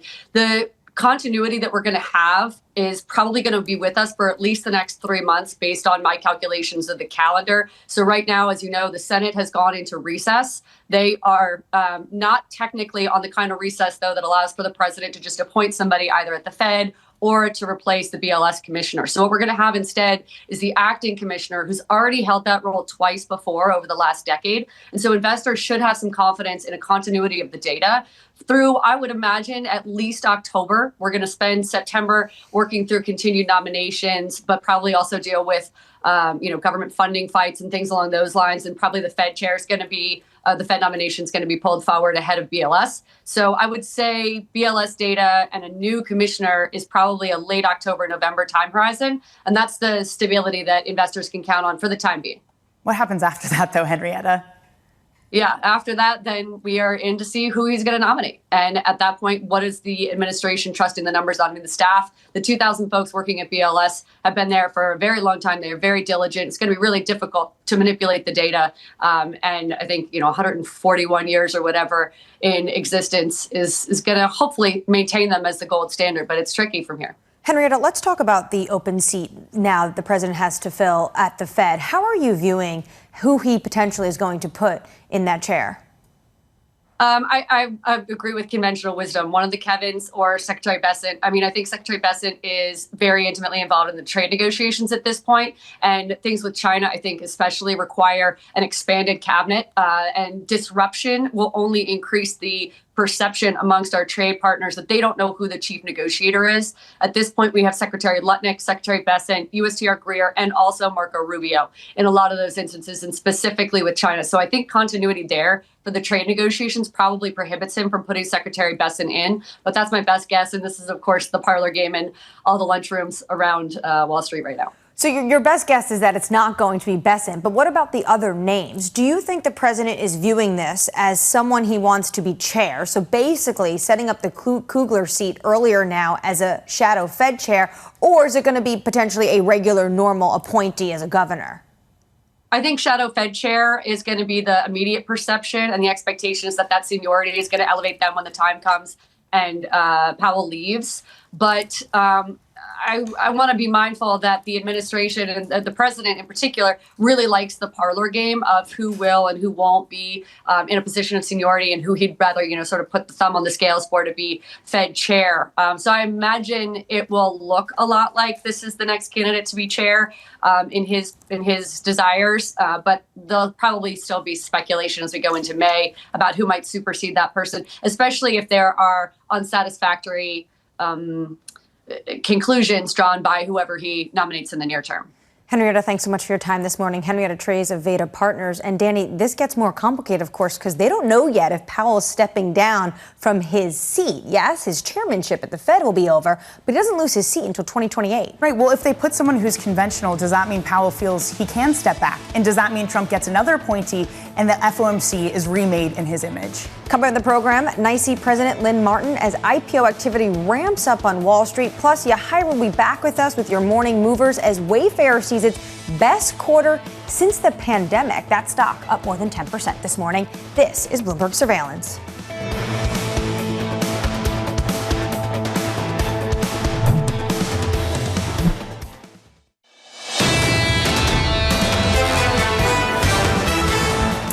Good morning, 7:30 here in New York City. I'm Annmarie Hordern. Futures this morning bouncing back after Friday's low and sell-off. Given the weaker expected labor market data and really those downward revisions, now what you see an annualized monthly jobs report basically at 35,000 just per a month. Lots of concerns, but this means that traders are now pricing in about 90% chance that the Fed will cut rates in September, and that is what is fueling this market this morning. We do have a number of individuals like Yardeni joining us earlier saying the market reaction on Friday was overdone, lots of seasonal volatility. Of course, there's one more jobs report before the Fed meets in September. We are 2 hours away from the cash open. Let's get you an update on your morning movers as well with Yahira. Hey, Yahira. Hi, Annmarie. We start with Wayfair. The company just reported results and shares are absolutely soaring, up 11%. This is because the online furniture company completely blew past analyst estimates, posting its best quarter since the pandemic when everyone and their mom was buying furniture. Revenue in the second quarter handily beat, reaching nearly $3.3 billion, and earnings were more than double what analysts were expecting. Meanwhile, we have some more potential M&A news, this time in air travel. We are seeing shares of Blade up 16% on our reporting that Joby Aviation is exploring a deal to buy the helicopter ride company, which, as we know, flies New Yorkers to JFK and the Hamptons. And the reason Joby is interested is this is a company developing electric air taxis, and a built-in market would be ideal as it looks to start commercial flights next year. And we are taking a look at Spotify shares. They are also rising, up 4% after announcing it's raising prices for premium subscriptions in several markets around the world. But good news for us here in the U.S., this does not affect us. But this pop in shares comes after the stock had its worst one-day drop in 2 years last week when it reported a surprise loss due to rising employee costs. So investors obviously cheering this move since it could mean it could help margins moving forward. Annmarie? Thanks so much, Yahira. Danny, I'm stuck on Blade. Do you blade or do you drive to the Hamptons? I drive, or I take a bus, or I take the Long Island Railroad. I'm all about public transportation, Annmarie. Okay. All right. Don't take Blade. Good to know. On our radar this morning, President Trump set to name 2 new appointees, one to the Federal Reserve and the Bureau of Labor Statistics. Fed Governor Adriana Kugler resigning from her role last week. And then, of course, on Friday, Trump fired the BLS commissioner after the week payrolls print. It is very much so a circumstance of Trump firing the messenger. That is what we got. As Neil Dutta says, it's not just about the data and the message behind it. He needs actual data to move in his favor. It can't just be vibes, but as is often the case, Trump did identify a real problem. Now, the cause of which he said is wrong and that it was manipulated, but it is a real problem with the data we've been getting. Response rates have been falling. Funding for these government institutions have also been falling. So ironically, the solution isn't to dismantle it and put someone new in. It's to give them more money. It's to allow them to work harder and put in the resources that would allow the data to get better. To have better data collection. Also, the other irony of this is that weak report means that potentially he's going to get what he has been truthing about every single day for the past few months, which is a rate cut potentially as soon as September. It's what he wanted. And by the way, they wanted jobs to fall because they wanted to slim down the federal government. That's literally what we saw in the data. So on both those two fronts, it's something that you'd think Trump should welcome. But again, instead, firing the messenger. Also happening in Washington, officials in Canada are optimistic a new trade deal could be reached with the United States after President Trump hiked Canada's tariffs rate to 35%. One official saying Prime Minister Mark Carney and Trump are expected to talk in the coming days. I go back, though, to what USTR's Jamieson Greer said to us on Friday, saying that some countries are trying to manifest a deal last minute, but saying ultimately we have to do what's right for America. It's a split screen between what we're hearing from some of the American trading partners and the Americans negotiating this themselves. Will Trump actually reach an agreement with Carney? One thing we have seen work, though, are the two leaders coming together and meeting. It's very similar with what we got in Mexico. It took Trump sitting down with the Mexican president. Could that work this time? Although it has been a Mark Carney who was literally elected saying he'd take a tough line with Trump. What's also interesting when it comes to Canada is the fine print. If you are a company that has USMCA compliant products, guess what? You don't have that 35% tariff. And guess what? That's about 90% of the products coming into the United States. So maybe Carney can take a harder line. Still, there are parts of their economy that would feel the pain of that 35%. So you see this rushing of Canada and many other countries at this point, let's be very clear, to try to get something done before the deadline. Also happening, workers at Boeing's defense division are striking for the first time in nearly 3 decades after union members rejected the company's latest contract offer. More than 3,000 employees walked off the job after voting down a deal that would have raised wages by 20%. And Danny, you see Boeing is a little bit softer this morning in the pre-market. Look, it's not a great look for Kelly Ortberg because it recalls to times past, specifically last fall when they had a strike. But just to be clear, this one is way smaller in magnitude. It's something like 2,300 workers that are going to be walking off. Last time around, it was 33,000. So that had a really huge impact. And we even heard from Kelly Ortberg on Boeing's call, getting ready for this, saying, listen, we can get through this. It's different this time. It's not going to halt things, for example, like their 737 MAX production, which it did last time. So it seems a company that has more of an upper hand in negotiations. All right, we want to turn back to the markets now. IPOs are making a comeback this summer, with the latest Figma share surging more than 250% in its debut last week. So excited for this conversation. Joining us now is NYSE President Lynn Marten. Lynn, good morning. Thanks for joining us. Thanks for having me. So you told John, Lisa, and myself in May that you saw, quote, unprecedented levels of volume following the April 2nd Liberation Day. Yeah. But for the IPO landscape, you were optimistic, but the timeline was shifted out. Where are we now in that timeline and that pipeline? Well, I think as a result of the successful deals we've been able to bring to market, really starting in that end of May timeframe, but most manifestly over the last 2 weeks when we had 7 IPOs, I think it's fair to say that the markets are open for IPOs. Are markets open for all IPOs, though? Do we still need to be selective among those that are being brought in? And they need to be tech companies, for example, or can we start to see some of the smaller mid-caps come back, too? Yeah, we've seen a variety of sizes and companies across different sectors come to market in the last few months. Tech, in particular, has, as you point out, had a great reception in the market. You know, in the last 2 weeks, we saw Nielsen IQ, we saw McGraw-Hill, we saw Figma, as you just had the screen up, and then a couple months ago we saw Circle come to market, also Hinge Health and Mountain. So some really tech-led companies, but mostly pretty much all sectors the market's ready for. It is a bit of a split screen, though, Lynn, because you start to have some IPOs coming back. Yep. And at the same time, you have these private equity players coming up with liquidity solutions that just allows companies to be private for longer, be it secondary funds, be it perpetual capital. And their argument is companies just don't want to be public, and we're giving the option not to be.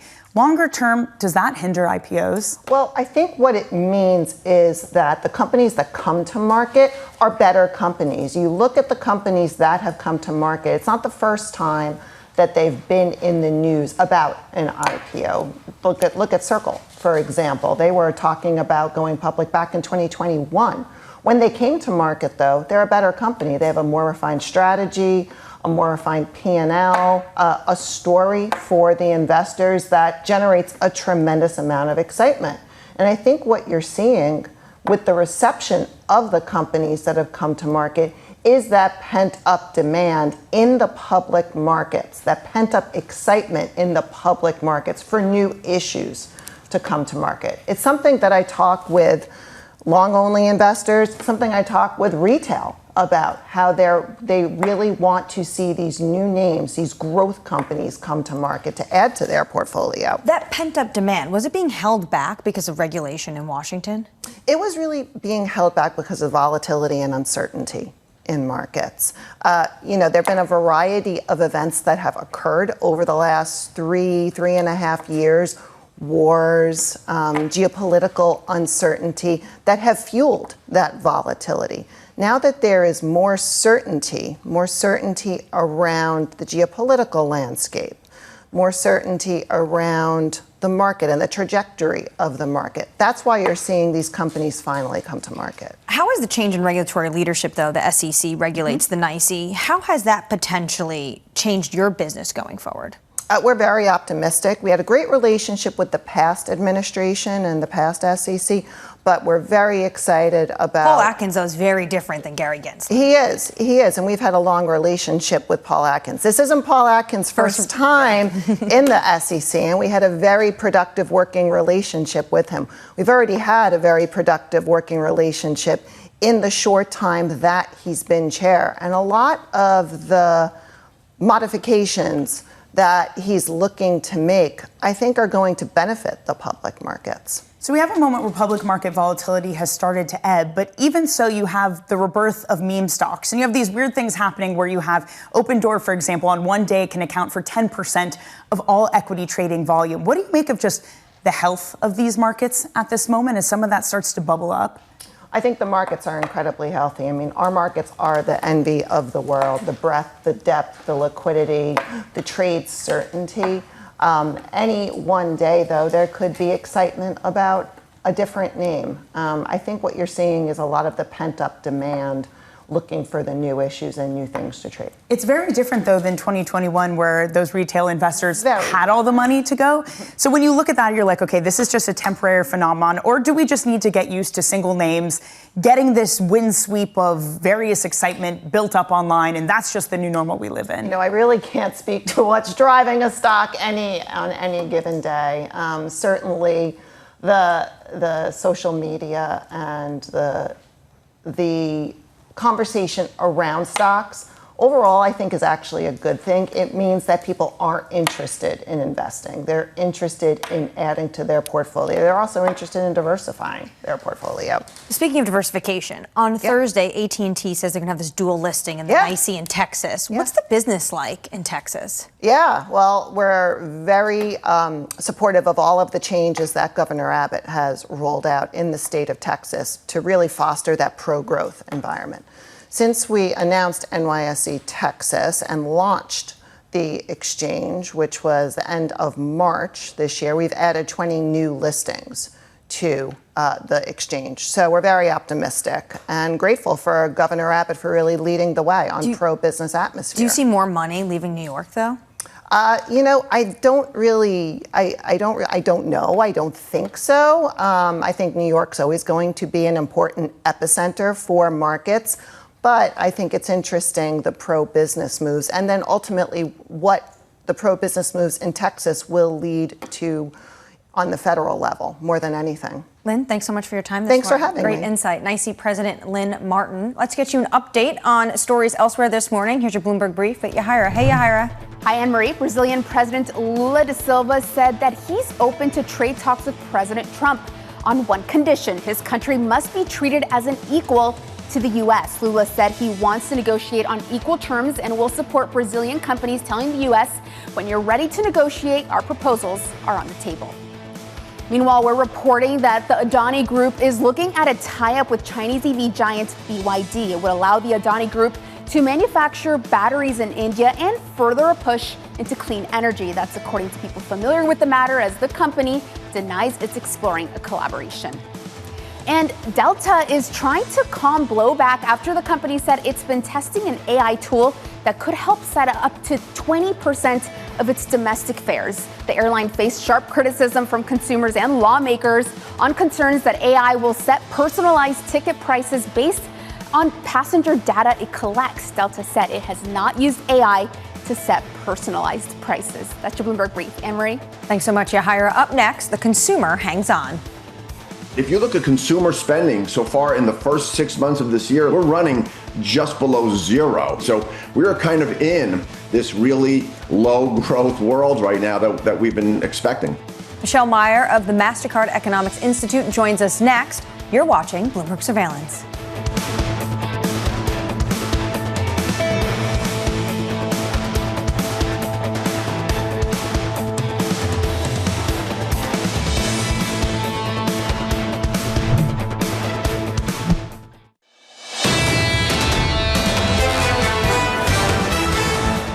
Good morning. Welcome to Bloomberg Surveillance. Markets this morning bouncing back from Friday's low after the weaker than expected jobs data and the massive revisions for the prior 2 months. S&P futures are up nearly 0.6%. Mike Wilson of Morgan Stanley this morning putting out a note. Investors should be buyers of potential stock pullbacks. He says we're buyers of dips, and Friday may be the downside for now. And they see Liberation Day, that April 2nd, big tariff chart Liberation Day. The president coming out in the Rose Garden said that was a major and durable low for equities. Under surveillance this morning, the consumer hanging in. We're just kind of decelerating into a lower run rate of jobs, which of course translates into a lower run rate of GDP, right? If you look at consumer spending so far in the first 6 months of this year, we're running just below zero, right? Real consumer spending, which is obviously correlated to GDP. So we're kind of in this really low growth world right now that we've been expecting. Here's the latest. U.S. consumer sentiment rising to a 5-month high in July. despite consumer spending showing signs of strain. Michelle Meyer of Mastercard Economics Institute writing, consumers are the heartbeat of the economy and they are resilient. Michelle joins us now. So you say they're resilient. What kind of cracks, Michelle? And good morning. Thanks for joining us. Of course. Do you think the economy is seeing right now when it comes to the consumer? Well, I think it goes back to what we learned over the last few days on Friday with the jobs report, that clearly there has been an uncertainty impacting the economy that has mattered for companies when they think about the labor demand numbers. So the slowdown in job creation within the May and the June report looking distinctly different than we thought it was in real time shows that some of that uncertainty mattered, that there probably was some pausing in terms of the pace of job creation. But importantly, there's very little evidence of firing happening, whether you look at the jobless claims numbers or you look at the JOLT survey. And I think for consumers, what that results in is a labor market that is still supportive, right? An unemployment rate of 4.2%, wage growth that is still running above underlying inflation, even with some of the tariff inflation impulses starting to move in. So consumers are managing this, I think, quite remarkably. And things like sales and the earnings we've seen look really strong. Yeah. But Andrew Lapthorne over at SocGen noted that 2/3 of the companies in the S&P reported declining profit margins. In other words, for now, the companies are eating the higher costs. If they turn around and start to rise and raise costs, will the consumer still be resilient?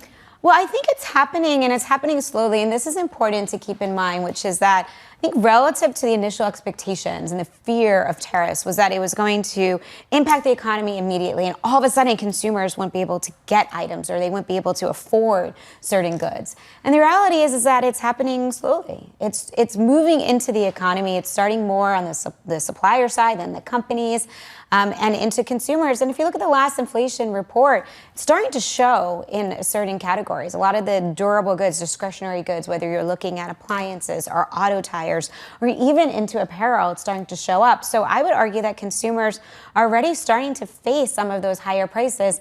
It's happening gradually and it's happening uneven, which means that consumers still have some choices in terms of how to navigate this and move around some of these price shocks. In terms of the unevenness, it's also interesting to look and see what the hottest parts of this economy are. And it's hard to argue it's anything but tech and AI. Yes. But these are the very companies that are firing on a headline level and only hiring at the top echelons where you get the most pay. When you look at that trend, do you see what you're talking about in the unevenness? Does it start to get exacerbated by some of these tech moves? Well, I think the fact that you're seeing all this investment focused on technology is actually a really positive secular trend that hopefully could help get us through some of the cyclical adjustment that's happening as a result of tariffs. But yes, to your point, what it also does is it creates a lot of wealth in the economy. So if you look at the equity market, we'll see what results today, but the trend has clearly been very positive, notwithstanding Friday. And therefore, that's positive wealth gains. And those positive wealth gains will filter into consumer spending amongst the cohort that can realize those gains, that can invest and can see that wealth creation. That's the upper echelons of society. Correct. Do you feel like we're going into a K-shaped economy? Or are we just already in one? You know, that's been a conversation that's been on and off for the past several years. And I think the reality is that there's always an unevenness about any business cycle. And I think when you consider the start of this cycle coming out of the pandemic, it was certainly one that was much more driven by lower income consumers than we have seen in recent history because of the amount of stimulus that pumped in, because of the movement in the labor market, red hot labor market, very strong wage growth. And that has shifted over the last 2 years or so, where lower income consumers aren't seeing that same wave of stimulus clearly. And wage growth has slowed a bit more for that population than for others. And the balance sheet is just frankly not going to be as supportive. We have a viewer writing in, loving to get your thoughts on real PCE turning negative in the first 6 months of 2025. They say it's the first time we've seen that since 2010, excluding, of course, the pandemic. Well, real PCE turning negative, I think we can debate, but certainly there's been a slowdown in measures of real PCE if you look at the GDP reports in Q1 and Q2. And that reflects what we were just talking about in terms of higher prices, right? The consumer has already started to see some of those price increases. And what that does, it means that real spending starts to slow. We saw it during the pandemic inflationary burst. The nominal economy was running at extraordinarily high levels, and the real economy was much, much slower because consumers and companies had to absorb those higher prices. So when you have a price shock, today is a lot more muted than it was during the post-pandemic period. But the real economy has to moderate in order to absorb some of those inflation gains. Michelle, you look at a lot of alternative data sources. Yeah. And right now we're in a moment where we're starting to question the official data we're getting, not least of which if we do get an appointment at the BLS, which is blatantly political. If that does happen, would you be prepared to lean in to those alternative data sources? Does it change the inputs that you use to see where we go from here?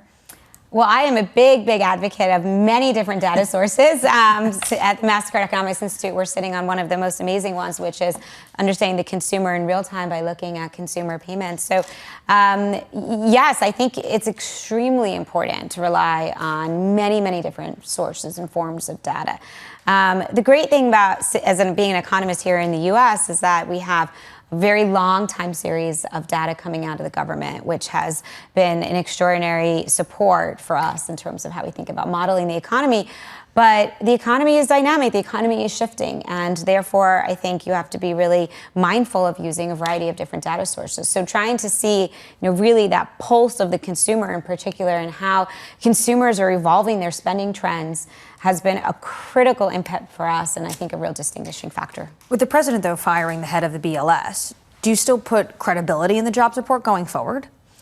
I think you do. I mean, look, I think there's a huge staff of economists at the BLS that are doing their job. The commissioner doesn't really even touch the data until the very end. And they've been doing their job for decades. And I think that's hard to shift overnight. But, they're contending with the fact that the response rate has been declining for surveys across all different types of government data.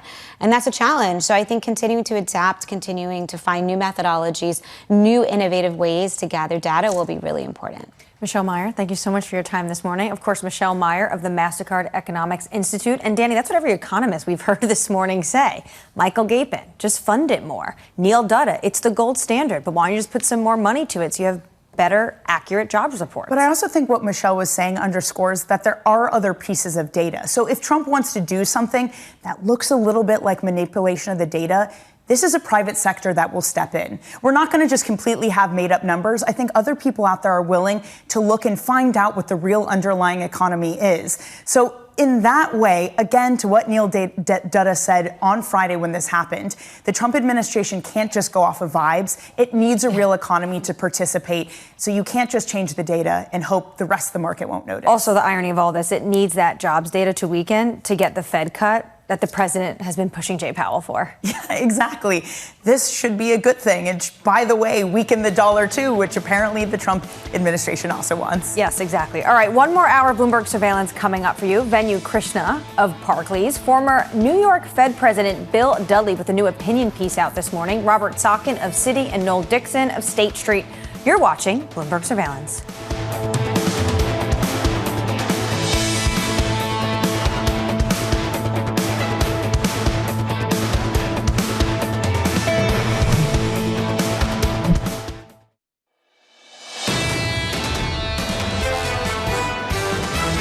When you look at the labor market data, there's certainly some stuff to be concerned about. The inflation data are also going to be pretty elevated in the next couple of prints, so it makes it a really tough backdrop for the Fed. I think the bar for them to cut has actually increased in the last few months. I do think it's time for the Fed to really be pivoting to why are you waiting, as opposed to the well, we can wait. The Fed put is still there to come in and sort of save the day, if you will. This is Bloomberg Surveillance with Jonathan Ferro, Lisa Abramowicz, and Annmarie Hordern.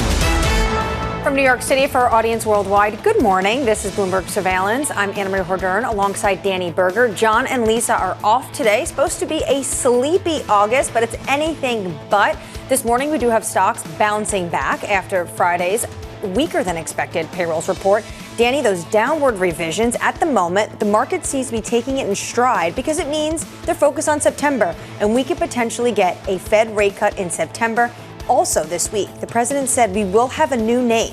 He's going to name the name when we have that Kugler, surprise Fed governor, Adriana Kugler, resignation Friday afternoon. But has all of this just displayed but on full display, the vulnerabilities of both this equity and this bond market. That bond market move was stunning on Friday. By the way, all of July, we climbed higher by 24 basis points, completely undoing that on day one of August, down 27 basis points. It was a huge move in bonds. We had a huge move in copper earlier in the week. Have we built up a lot of positioning as we trade at very rich valuations that make us vulnerable to it at a time when the data is starting to weaken, Fed independence is being questioned, data credibility is being questioned, and oh, by the way, tariffs, those are still starting to bite with more force. And this week, it's going to be still a huge trade week. On Thursday, those tariff rates come into effect, and some countries are still trying to, I think as Jameson Greer told us on Friday, manifest trade deals before Thursday. But I think most important this Monday, given the fact that the president said he's going to name names, last night we're going to get a new potential name on the Fed. Potentially we're going to get that before the September meeting, and he's going to appoint someone new at the BLS. This is what Kevin Hassett had to say over the weekend. We need a fresh pair of eyes over the BLS. The president wants his own people there so that we see the numbers. They're more transparent and more reliable. Most people say, though, this actually just undercuts their credibility. It does undercut their credibility, and it's a real question to when that actually starts. How resilient is this as an institution that can keep chugging along and keep giving us the data, even if you get a blatant political appointment? We were talking to Henrietta Treyz of Veda Partners earlier, who said the first couple of months will be okay. The institution is all right. But what happens after that is a real question, and it could mean a higher risk premium attached to U.S. assets. What does that mean as debt spending really ramps up? Are we going to be able to fund the twin deficits at a lower cost if you are concerned about credibility of the data and your willingness, if you're a foreigner, to come around and buy U.S. assets? And that's what Michael Gapen said. Basically, there's going to be this risk premium when you want to look at the United States. Maybe it's exceptional with an asterisk. All right, let's check in on the markets this morning. You do have futures slightly higher after Friday's sell-off. Euro-dollar at 115. Potentially can go even lower given the fact that we do have this new 15% tariff rate regime in place for the European Union. Danny was talking about what was going on in the yield space. 10-year yield this morning, 4.2%. Treasury yields saw their biggest weekly decline since early April on Friday. Coming up this program, Venu Krishna of Barclays with stocks bouncing back as traders add to rate cut bets. Former New York Fed President Bill Dudley on why the Fed will be, quote, just fine. And Noel Dixon of State Street on navigating choppiness ahead. We begin this hour, though, with stocks gaining on optimism over Fed rate cut at the Fed's next meeting in September. Venu Krishna of Barclays writing, we continue to favor U.S. equities versus the rest of the world. We are confident peak trade uncertainty has passed. And Venu joins us now. Okay, so peak trade uncertainty maybe has passed. But what about just other uncertainty? The fact that the president on Friday didn't like the jobs report and decided to fire the BLS commissioner. Well, I think those are the kind of uncertainties we'll have to learn to live for the next 3.5 years. And I think to some extent, I think the risk is something we were talking earlier, is that, have we become too desensitized to some of these, changes in policy, or, are we politicizing some functions or key aspects of the economy? But if you take a step back, in aggregate, the macro data has been quite resilient. The consumer, there's some bifurcation, for example, in the economy, but it's holding in okay. And the unemployment rate is still, by historical standards, relatively low, right? So the aggregate picture is not as bad as some of the near-term gyrations. You prefer the U.S., but is there now more of a premium to invest in America? There is, right? And that shows most evidently in the rates market, where the term premium has increased, over the last 6 months. And that has to do a lot with finally the market paying a lot more attention to deficits and things like that, and the level of policy uncertainty in the U.S. In equity markets, actually, the risk premium has been quite low. It's been low for quite some time. And that has to do with the dynamism of the underlying economy of corporate America. And I think the biggest boost to that has been coming from technology. And we are in a very critical phase right now, where two mega trends in technology are coming together. One is the transition in cloud, and second is AI on top of that. So that's what's been driving the equity markets. And we would argue that a lot of people are saying it's rich. It's not rich. I think it's fully valued. It was really cheap during the post-Liberation Day sell-off. But now, compared to the underlying fundamentals, I think it's reasonable, even though there are pockets where you need to pay attention. Well, it gets back to this thing that you're saying, that in aggregate things look healthy. But underneath the surface, there are concerns. If you look at earnings, for example, for consumer companies and materials, they're down on the year slightly, but they are down on the year. At what point does that create a problem for the overall market? Or as long as tech is booming, I can ignore those sectors and buy on an aggregate basis? I think there's a two-part answer to that. One is you do need tech to keep delivering. And what's interesting on tech, at least big tech, is that the street has been on a consistent basis wrong. Or in other words, has been underestimating their earnings power. And luckily for us, they have been delivering into their multiples on a steady basis. And their multiples, by the way, have been generally trending down in the last 2 years. So we have a good problem over there. The rest of the market, I would agree with you, because that is where we are still not certain, because the post-COVID effects are not coming in. Now the tariff effects will start coming in. And to your point, if you remove financials and if you remove technology, then the rest of the market is to varying degrees having a tough time. So I would agree with you that even now, even though the headline numbers in aggregate look great, but the discretionary segment, staples, parts of healthcare, parts of industrials, all of them are showing different levels of margin pressure. And I think that is just going to build as we go through this year. Yeah. Is it also a problem that the hottest part of this economy, i.e. tech, is one that in aggregate is laying off workers, not adding to the workforce?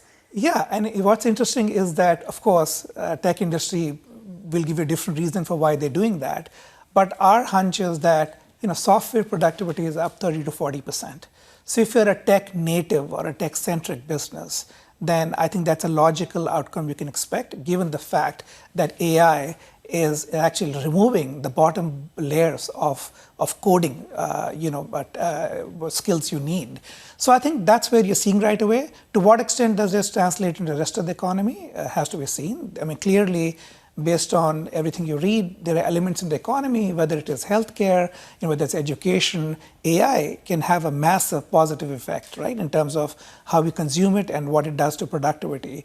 So I think it's a mixed bag, but we have argued for over 2 years now that over the next 2.5 years, the single biggest beneficiaries of this AI trend is going to be the tech sector itself, specifically the hyperscalers. And that is exactly how it's playing out. Down the line, we'll need to see who the winners and losers are, what new business models come out of it, how these existing companies adapt to some of these changing business models. I think you can expect a lot of shakeup in the next 3 to 5 years. Are you concerned that the valuations, though, are just getting too high? I think you've got to break it up, right? If you look at aggregate S&P valuations, it's about 23 times, then you'd argue that it's high. If you peel it back, big tech started the year at 34 times forward earnings. Right now, we're trading at 30 times, right? So it's still one handle less than where we started the year. If you saw the bottom this year, it was close to 21 times. So obviously, it was dirt cheap after Liberation Day. If you look at the rest of S&P outside of tech, that's trading at roughly, I would say, about 20 times. It's a little pretty close to fair value. We think fair value is probably slightly lower. So that also is not egregiously rich. So I think, it's on the face of it, if you just look at the absolute multiples, then, people jump to the conclusion that it's rich. But when you break it down to its components and see what's driving it, like for example, the rest of S&P, we have a fairly decent framework where we look at what we think is a fair value based on change in inflation, change in nominal 10-year rates, expectation for economic growth. And that tells you that we are tad rich, but not excessively so. What matters is for that economy, if margin pressures build, right, and if tariffs start to hurt, then maybe the valuation is a little extended. If margin pressure builds and the tariffs start to hurt, is it going to be basically companies passing on higher product prices to consumers, or do you think they're going to lay off people? No, I think what's going to happen is it's a combination. So when they obviously pass on the prices, then they're not taking a hit at all, right? What the secondary effect of that on ultimate demand and consumption is going to hurt them. But what companies have been trying to do, if you look at all the transcripts of the earnings season, even this season, last season, is depending on the industry you're in, they're trying to pass some of it on to the supply chain. They're passing on some of them, especially consumer facing, directly in price increases. And in some cases, remember, post-COVID, prices went up a lot. So companies' profitability improved a lot. So you can argue that a lot of companies have a decent amount of cushion to absorb some of the margin pressures by taking the cost themselves. So I think it really depends on the company. the bigger scale they have and the more control they have over the supply chain, their margins will be somewhat protected. The smaller the companies are, the less flexible they are, they will have to eat it in their margins. So I think that's where the bifurcation will come. So the second half of the year is going to be really important, especially since those rates come into effect this Thursday. Absolutely. Venu, thank you so much for your time this morning. Venu, Krishna of Barclays, thank you so much for joining us. Let's get you an update on stories elsewhere this morning. Your Bloomberg Brief with Yahira. Hey, Yahira. Hi, Annmarie. We start with our top story. President Trump is set to announce a new Federal Reserve governor and Bureau of Labor Statistics head in the coming days. He told reporters he has a couple of people in mind to replace Fed Governor Adriana Kugler. His pick might be in the running to fill Fed Chair Jay Powell's spot when his term ends in May. Meanwhile, Tyson Foods raised its earnings forecast after quarterly profit unexpectedly rose. The company saw a boom in U.S. chicken that offset losses in its beef business, which has been hurt by a severe cattle shortage here in the U.S. The chicken unit posted adjusted operating profit of $345 million in the third quarter, the best result for the period since 2016. Shares are up 4.2%. Meanwhile, Tesla shares are up, also rising 2% after the company announced a massive payout to CEO Elon Musk. Musk awarded 96 million shares of restricted stock worth over $23 billion based on the last closing share price. Tesla's board described the decision as a good faith payment, saying retaining Musk is more important than ever before. That's your Bloomberg Brief. Annmarie? Not a bad welcome back to the C-suite gift for Elon Musk. All right, up next on the program, the morning calls, plus the former New York Fed President Bill Dudley with changes coming to the Federal Reserve. He'll weigh in. That's next. You're watching Bloomberg Surveillance.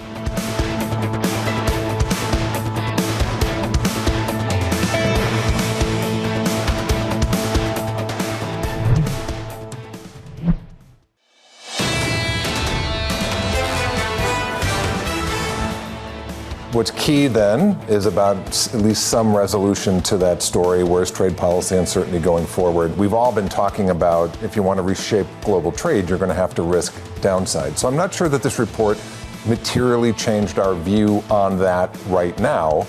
But I think it's clear that the economy is adjusting to a period of higher tariffs. Either the consumer will eat it or corporates will. And if the latter does, look for a much weaker labor market.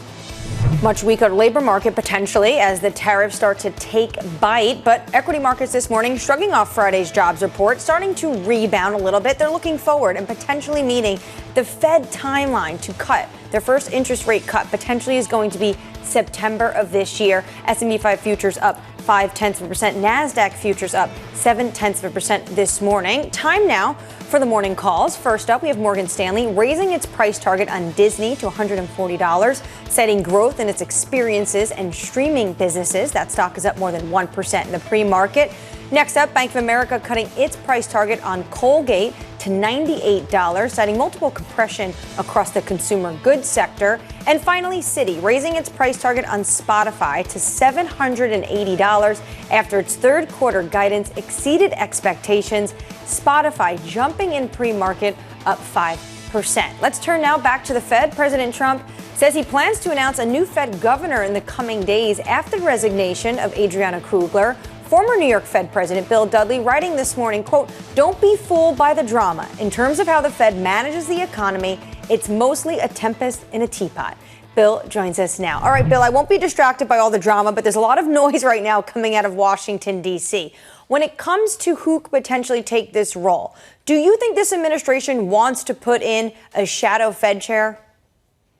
I don't know if that's their intention or not, but obviously the next governor appointment that seems to be on a faster timeline than we thought will be important because that person could end up being the next Fed chair. And so people will pay particular attention to who that person is and what their views are. So in that case, and I know as you write, Bill, that you did see Waller's desire to succeed Powell and Bowman's thank you to Trump for appointing her as part of the reason behind their dissents. Bill, if I could just push you on that, because many people have looked at this economy and said there are reasons for a cut, and Friday vindicated that with weaker labor market data. Is there an issue where we look at all these dissents and say they are just political, or is there real evidence that perhaps the Fed should be leaning towards a cut? Well, the Fed is leaning towards a cut. If you go back and look at the June summary of economic projections, everybody sees the path of rates is going downward. It's just a question of magnitude and timing. So the degree of disagreement within in the Fed is actually, I think, dramatically overstated because everybody thinks the next direction of moves is down. It's just a question of when to do it and how to manage the inflation risk caused by the higher tariffs. So, Bill, the direction of descent or the amount of descent is overstated. So, too, is the ability for this FOMC to be swayed. What happens, though, if the data becomes less reliable, if a more political figurehead is put in at the BLS? Bill, you've been in the room evaluating this data with colleagues. How does that change in the Fed's evaluation of said data if changes are made at the Bureau of Labor Statistics? Well, it depends if whether the changes made at the Bureau of Labor Statistics actually result in poor quality data or not. Obviously, if the data, is rigged, then the Federal Reserve is going to have to go to other sources of data. There's a lot more data available now than there was in the past. There's a lot of data that you can scrape off the internet, for example. So I think that obviously we want the BLS data to be excellent quality and trusted. That's very important. And so we have to keep an eye on that. But the idea that the Fed would be sort of unable to conduct monetary policy because the BLS data was corrupt, I don't think that's the case. Well, going to the BLS data on Friday, now the average 3-month payroll gain went from 150,000 before Friday's release to now just 35,000. Going back to those two dissenters, doesn't Governor Waller have a point? The crack has already emerged. Is the Fed going to be behind the curve? Well, I think the Fed probably will be behind the curve because the tariffs create so much uncertainty about what's going to dominate, the risk of inflation or the risk of growth. Everyone said the tariffs are going to push up prices and push down economic activity. And the question is, which is going to predominate? So the fact that the Fed might be late is because the tariff policies created this tremendous uncertainty about which force is going to be dominant. Jay Powell really honed in on the unemployment rate last week, talking about the fact that's the main number he's going to look at. We did see it tick up to 4.2%. What do you think the line is for him where the unemployment rate ticking to what would get him really uncomfortable? I think, a couple more tenths would definitely get him uncomfortable because then you'd start to think that the whole labor market was starting to give way. And when that happens, it can be a self-fulfilling prophecy because it scares people. They pull back on their spending, and that makes the labor market still weaker. The important point that Powell made, though, is it's not about the payroll employment changes. It's basically how that actually reflects in the unemployment rate. Because what's basically happening this year is the growth rate of labor demand has fallen, but the growth rate of labor supply has also fallen dramatically because of deportations and the crackdown on immigration. So both sides of the labor market are less robust than they were before. And the jobs that were added, Bill, about 75 of them came from healthcare. The cyclical parts of the economy really were not adding jobs. The lack of breadth in Friday's data, does that concern you at all? Well, I think, I'm worried that we're going to be in a sort of stagflationary environment where we're going to have both higher prices and a weaker economy. And the question is, which one do you put more weight on? I think the direction of rates is down. I think the question is just, at what meeting does the Fed finally see enough evidence to warrant a cut? As I said in the piece that I published in Bloomberg Opinion, there's not that much disagreement about the Fed. It's all about timing and magnitude. It's not about direction. Well, what happens if, Bill, we have Adriana Kugler stepping down, so that's certainly a Trump appointment, and then you get Chair Powell, who decides not to stay on as a governor through 2028. In total, you add to that both Bowman and Waller. That means 4 Trump appointees on the FOMC. Does that in aggregate just mean, at the very margin, a more dovish shift to this Fed? Oh, absolutely. I think when it's a close call in that kind of situation, the ties are going to go to the doves. But at the end of the day, the economy is going to drive the story. I think the chairman can't take the Fed wherever he or she wants. It depends on how the economy is motivating what's the right thing to do in terms of monetary policy. The chair has to convince the rest of the FOMC to go along. Now, obviously, if you have 4 governors all lined up on one side, that gives the chair quite a bit of momentum to get his or her way. But I think the Federal Reserve presidents are going to continue to vote their conscience in terms of what's right for the macroeconomy. The markets this morning are rebounding off of the lows on Friday, following the fact that everyone's starting to bake in this idea of a September rate cut. But Bill, what if we get a hot CPI print? What's going to happen then? Well, I think it's too soon to say that we're going to get a September rate cut. I mean, we just saw how the market for September has moved dramatically just in the last week. When Powell made his remarks at the press conference, people said, "Oh, they're not going to cut in September." And then we got the week in payroll employment report on Friday, and everyone said, "Oh, they are going to cut in September." So it's a long time between now and September. I think the prospects are pretty good that the Fed's going to cut rates later this year. Whether it turns out to be September or not really is going to turn out to depend on the data. Bill, to what degree could this just be a post-Liberation Day fallout, the jobs data we've had over the past 3 months, and something that might rebound in August, given more certainty on which tariff levels are being set? I think you're making a good point that the tariffs have caused people to sort of stand back in terms of business hiring and business investment because they don't really know what the landscape is. And as we get past August 1st and hopefully get more clarity on what the tariff packages are going to be country by country, that presumably will make businesses more willing to move forward in terms of their investment and hiring plans. So it certainly could go that way. Or it could go that the higher tariffs are raising prices, that's crimping real income, and that's affecting consumer spending, and that's leading to weakness in employment. That's going to motivate the Fed to cut rates. We still don't know which direction is going to predominate. What we do know, though, is we know most of the rates. There's a handful of countries potentially could get better deals and better rates, but for the most part, we do know the rates going forward, and they're going to take effect this Thursday. How much time do you think the Fed needs to see this work through the economy? Well, I think the Fed would like to see, a lot of time, a lot more than, 6 weeks to the next FOMC meeting. I think they think it's probably going to take, 6 months to get to see the full effects of the tariffs, because it takes quite a bit of time between the good landing on U.S. shores and it actually ending up being sold in a department store or another retail establishment. So I think the Fed thinks it's going to be a slow process. And Powell basically said that at his press conference last week. Former New York Fed President Bill Dudley, thank you so much for your time this morning. And you can catch his opinion piece this morning in Bloomberg Opinion. Danny, he says in the media, the Federal Reserve is under siege. I think that's because of the truths we get a lot from the President of the United States. He says, don't be fooled by the drama. In terms of how the Fed manages the economy, it's mostly a tempest in the teapot. He did, though, say that we could have a more dovish shift. I mean, that's not a complete unraveling of the Fed independence. So I think that's a really important thing to signify. But at least at the margin, if you have in total 4 people who have been appointed by Trump, and one of them is the Fed chair, having 4 people in the column of cutting could sway things in that direction. But this is maybe a Fed, to his point, that needs more time. And it gets to this argument, is the data we're going to get between now and September enough to give them confidence as to whether they should cut? 2 CPI prints, 1 more jobs report, and then the Fed meets. Coming up the program, Robert Sockin of Citi on bracing for U.S. growth slowdown. Plus, Yahira is back with us with your morning movers and the high expectations in the chip sector.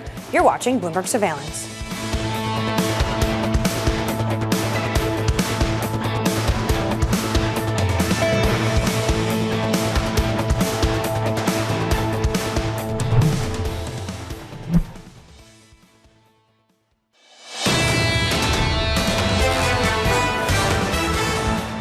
Good morning. Welcome to Bloomberg Surveillance. I'm Annmarie Hordern. Danny Berger joining me today. Lisa and John are off well-deserved vacations. It is August. We do have U.S. stocks clawing back some of last week's losses, especially after Friday's weaker than expected jobs report. On top of that, the massive revisions we saw then prompted the president to actually fire the BLS commissioner. S&P 500 futures this morning up 0.6%.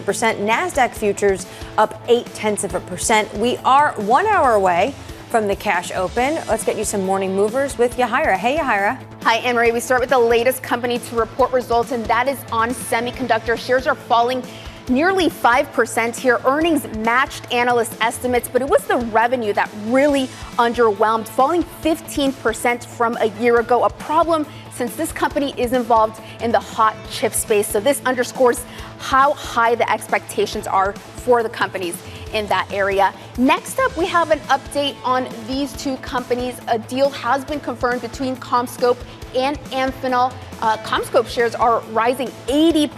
Amphenol is buying its broadband and cable unit for $10.5 billion involving debt. The move underscores booming demand for AI data centers, which rely heavily on fiber optic cables, which are key parts of CommScope's unit that Amphenol is now buying, of course, subject to regulatory approval. And investors are liking the move by Tesla. Take a look at shares. They are up 2.25%. The move by its board approving a massive new award of 96 million shares for Elon Musk as it tries to keep him locked in while his original $50 billion pay package continues to be tied up in courts. The board also saying that retaining Elon Musk is more important than ever before, and they are putting their money where their mouth is. Annmarie? Oh, they certainly are. That is about $30 billion for Elon Musk. I think my attention would focus back to the automaker if I was paid $30 billion, and I'd maybe ignore politics for a bit. I mean, he did say that he's back to sleeping in the office and working 7 days out of the week. Hey, if that got me that amount of money, I might consider rolling out my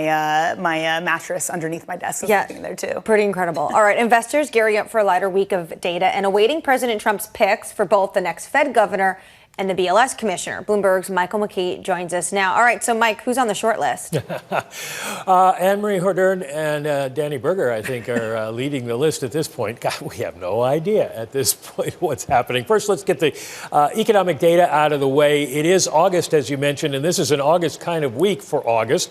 We have very little data that's going to influence anybody. Today, we get factory orders.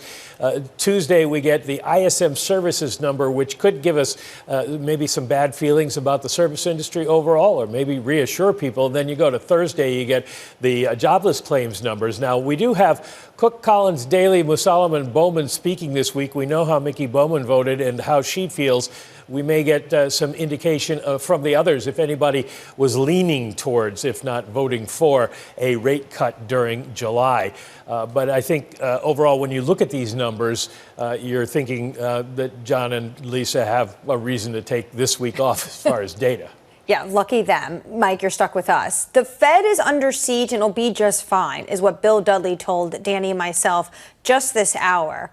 What do you make of all the drama happening in Washington, D.C.? And let's get back to some of those names. There has to be a short list that's coming up. If the president says this week he plans to announce a nominee, a name to fill Kugler's seat. Well, it's the names that we have heard so far, basically. The Kevins, Hassett and Warsh, and Scott Bessent, to the extent you think he would want to give up Treasury, and then Chris Waller. On the Fed already. Now, the thing for the president is, and the chart I have here suggests the first thing that we'll be looking for maybe is a BLS commissioner, and the president has not been telling the truth about what the numbers have shown and what the BLS did. But the president can't make a recess appointment to the Fed. So the gamble he has is, does Powell quit as governor?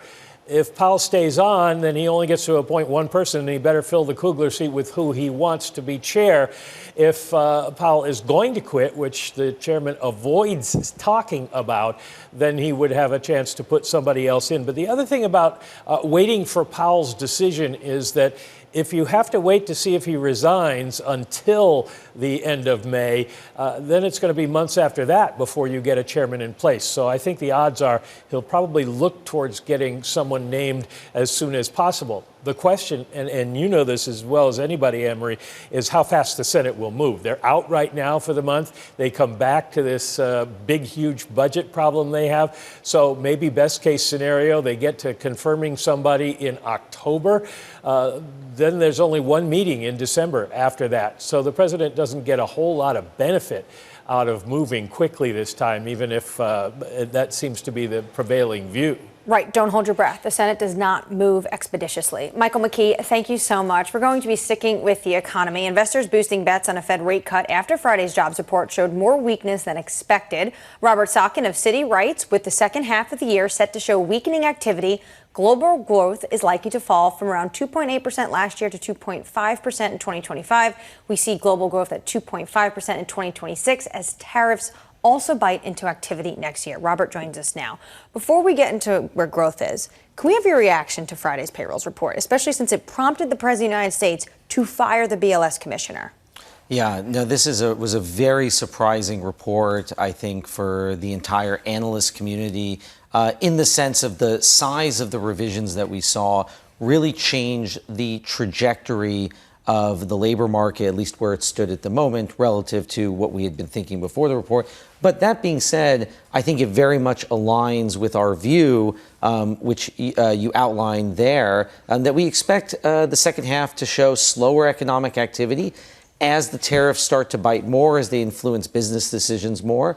And I think maybe that's what we're starting to see reflected in these labor market figures. We're also seeing it in a wider range of data. You're seeing a slowdown in consumer spending. You're seeing a slowdown in manufacturing, construction. So I think if you add it all together, the economy is not falling off a cliff, but this labor market data is more consistent with the picture we've been expecting, which is a slow U.S. economy, not a recessionary one, but a slow one. Is it a lot of noise, or is there signal in this potentially that even everyday Americans do not trust data coming out of Washington? Well, I think there is a deep issue here which has been percolating for some time, which is, especially after the pandemic, we have seen the response rates of these surveys fall dramatically. And I think that is the major reason that we are seeing these large revisions. And we had a large set of revisions in this Friday's report, but it's not the first time. We've seen very large revisions over the last several years due to these low response rates. And I do think it raises a bigger issue, as you said, for everyday Americans. They're looking at these large number changes in the newspaper and saying, well, why couldn't they get the numbers right the first time? Now, it's a very, very difficult exercise measuring these data. Even the data that we have now are not perfect in terms of their design. There's a lot of debate about how these surveys should be done. But I think it does highlight that there has to be some way to get these response rates higher so we get higher quality economic data for a lot of reasons, including for the Fed having better real-time data to assess the economy. Does all of this then also change the ability of the Fed to use the short-term and monthly data we get to make a decision? Does it call into question their ability to decide for sure that September should be a cut if the month's data that we're going to be getting up until then keeps getting revised? Yeah, it adds to the challenges the Fed already has. I mean, the Fed is already looking at the tariffs that are playing through the economy in a sort of noisier, perhaps slower way than many expected. We've been expecting the tariffs to push up U.S. prices, lower U.S. growth. I think we're starting to see more of that come through, but it's been a slower, harder process. And they have to assess that in real time. And so if you're dealing with data that is getting revised significantly, it creates more challenges. I think what you're going to see, and what we do as well, is you have to lean on a broader set of data. And so we have the official data. We also have all sorts of alternative indicators that we track. We have a range of high frequency data as well. And you have to paint a picture with all of those series. But ultimately, yes, if you do have data that's constantly revised, it makes it hard to make policy in real time. It's a real debate to be had right now. But Robert, it does feel like it's very much so being overshadowed by the Trump administration, or Trump himself saying that there's some partisan influence. Kevin Hassett on American media moments ago also saying that there have been revisions that have been in the partisan basis as well. So what happens if the solution is something like giving it more funding, but instead what changes is just who's running the agency? Yeah, and I think hopefully if it's just a change in leadership, you're still going to have the data kind of run in the same way in terms of the process that it had before, but maybe again with a look at how do we improve the quality of this data. Because if you look at, for example, how the BLS or any other, the BEA, any other economic organization makes these data, it's not the decision of one person. It's a process that involves statisticians and surveyists and hundreds of staff. And so it's really more of a technical exercise building these things. But underneath it, as I said, there is a deep issue of making these data higher quality, which would serve everyone better. Let's get back to the trade story. Some news coming out of Bern. Switzerland ready to make more attractive trade offer to the United States. If not, they're facing a 39% tariff rate come Thursday. The administration wants to put the trade wars behind them. They came out and they said these are the rates, they're going to stick. How do you think about the overall tariff rate going forward when potentially some countries still want to negotiate with Washington? Yeah, this is another area where it's been hard for us and for the Fed and others to assess the ultimate effects on the economy, because one of the most important variables is where does the tariff rate ultimately land? And we estimate with everything that's been announced, we think the effective tariff rate is somewhere in the neighborhood of 20% on U.S. imports. It was about 2.5% before President Trump took office. As you get more sectoral tariffs coming into play on things like pharmaceuticals, electronics, that could go a bit higher. And then it depends on where these deals ultimately land. And I think what we've seen from the administration is so far from these trade deals, they have largely gotten what they have wanted in terms of what they're asking for. And other countries have mostly been accepting these relatively high tariff rates to avoid much higher penalties going forward. So I do think something like Switzerland, where the rate has been 39%, I do see scope there for negotiations because that's a very high rate, particularly compared to the rest of Europe. But in terms of, are we going back to a world where countries are able to negotiate significantly below things like 15% baseline tariff rates? I think the administration's signaling that's unlikely. Right, 10 is the new 15. So last year, 2.5% average tariff rate. You say this year it's about 20%. 17.5%. Who's eating that? Yeah, and this has been the challenge in terms of measuring the effects on the economy, is there's a lot of margins of adjustments that can happen. How much is going to get absorbed in terms of exporter margins, importer margins in terms of what goes to wholesalers, retailers, and then ultimately how much gets passed on to the consumer.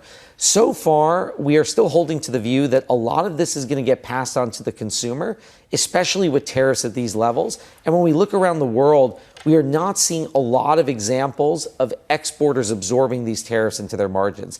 You saw a few, Japanese automakers are a good example, but for the most part, it seems that exporters are not absorbing this, and it's going to be shared between companies they're importing and the U.S. consumer. And we think more of that is in the pipeline in terms of how much is going to get passed on to the consumer in coming months. Robert, thank you so much for your time this morning. Robert Sockin of Citi. Let's get you an update on stories elsewhere this morning and for what's going on in terms of Switzerland and the trade war. Bloomberg Brief with Yahira joins us now. Hey, Yahira. Hi, Annmarie. As you said, officials in Switzerland say they're ready to make a more attractive trade offer to the United States. This coming after Swiss stocks dropped this morning as traders had the first opportunity to react to President Trump unexpectedly slapping a 39% tariff on the country. The number announced last week leaves Switzerland with one of the steepest levies in the world.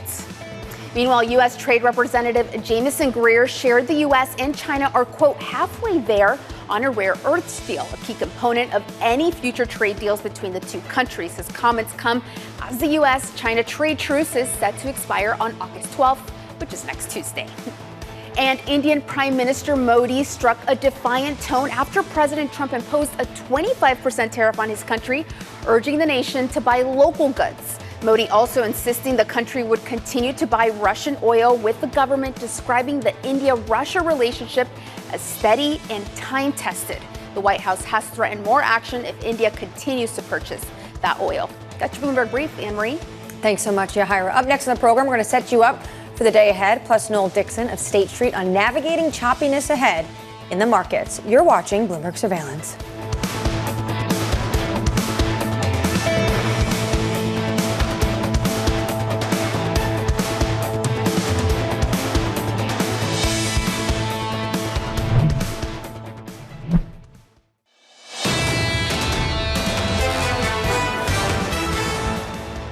Clearly, there has been an uncertainty impacting the economy that has mattered for companies when they think about the labor demand numbers. I think for consumers, what that results in is a labor market that is still supportive, right? An unemployment rate of 4.2%, wage growth that is still running above underlying inflation, even with some of the tariff inflation impulses starting to move in. So consumers are managing this, I think, quite remarkably. Oh, the market's managing it quite remarkably as well today. All the drama of Friday, the market seems to be shrugging it off, starting to price in potentially the timeline for the Fed to have that first interest rate cut of this year being brought up to September. You also have treasuries erasing losses. Yields declined to session lows. The 10-year yield just under 4.2% this morning. Now we're counting you down to the opening bell. Here's the trading diary for the week ahead. 10 a.m. Eastern, we'll get durable goods. On Tuesday, the trade balance and PMI data and AMD results. We are still in full swing of earnings.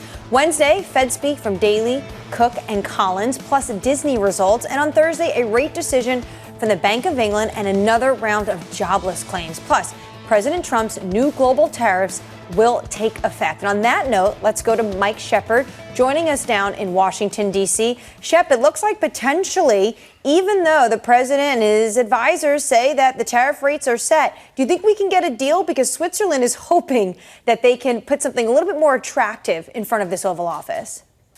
Oh, they were certainly caught off guard by the very high rate, really that eye-watering level of 39%, which was out of step with many other U.S. trading partners.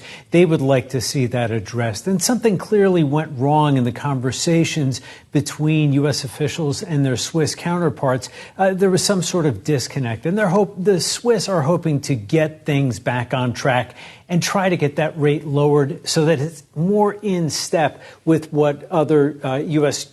Trading partners and counterparts have gotten. For example, Japan and South Korea at a 15% level. That's something they can work with. The European Union in that same ballpark. So we will have to see whether the Swiss can come back with something that the U.S. is willing to accept. And certainly that 39% tariff rate sent a shot across the Swiss bow there, Annmarie. Well, yeah, and it was up, Mike, of course, from even Liberation Day with 32%. So Switzerland definitely having a tough time. Shep, thank you so much for all your reporting this morning and for joining us. Turning back to markets, Noel Dixon of State Street writing, I think markets should be prepared for continued choppiness in the near term as investors grapple with the juxtaposition of slower growth and increased goods inflation. Noel joins us now. So, Noel, when it comes to the labor market, we do know that there is weaker data. We saw that on Friday. But you're also still concerned about what this all could mean, the tariff regime, for inflation. How are you thinking about all of this going into the next CPI report? Well, thanks for having me. Well, I think there's going to be continued volatility as investors try to sort through not only, I think, a weakening labor market, but an increase in goods inflation. And I think what that'll do is it'll make the September meeting more of a 50-50 sort of outcome. And that'll cause some volatility, I think, into markets. So I think the way we look at it is not to panic, but probably use it as an opportunity to buy the dip. At the start of the year, Noel, the American exceptionalism trade was really challenged. It started to come back as we cared less about tariffs. But if we're in an environment now where tariff rates are going on, in the case of Switzerland, higher than Liberation Day, if the data is starting to weaken, if there's some questions about Fed independence and the data agencies collecting them themselves, the credibility of it, do we start yet again to question American exceptionalism? I don't think so. I think there was a lot of uncertainty. We didn't really know what the proposal was from the Trump administration from a nuanced perspective. Now I think we have some clarity. We have the one big beautiful bill. We actually know what the tariff rate effective, at least the reciprocal tariff rate, probably closer to 17%. So that'll give businesses that have been on the sidelines some confidence. I think we know, where the Fed stands, regardless of who's at the helm.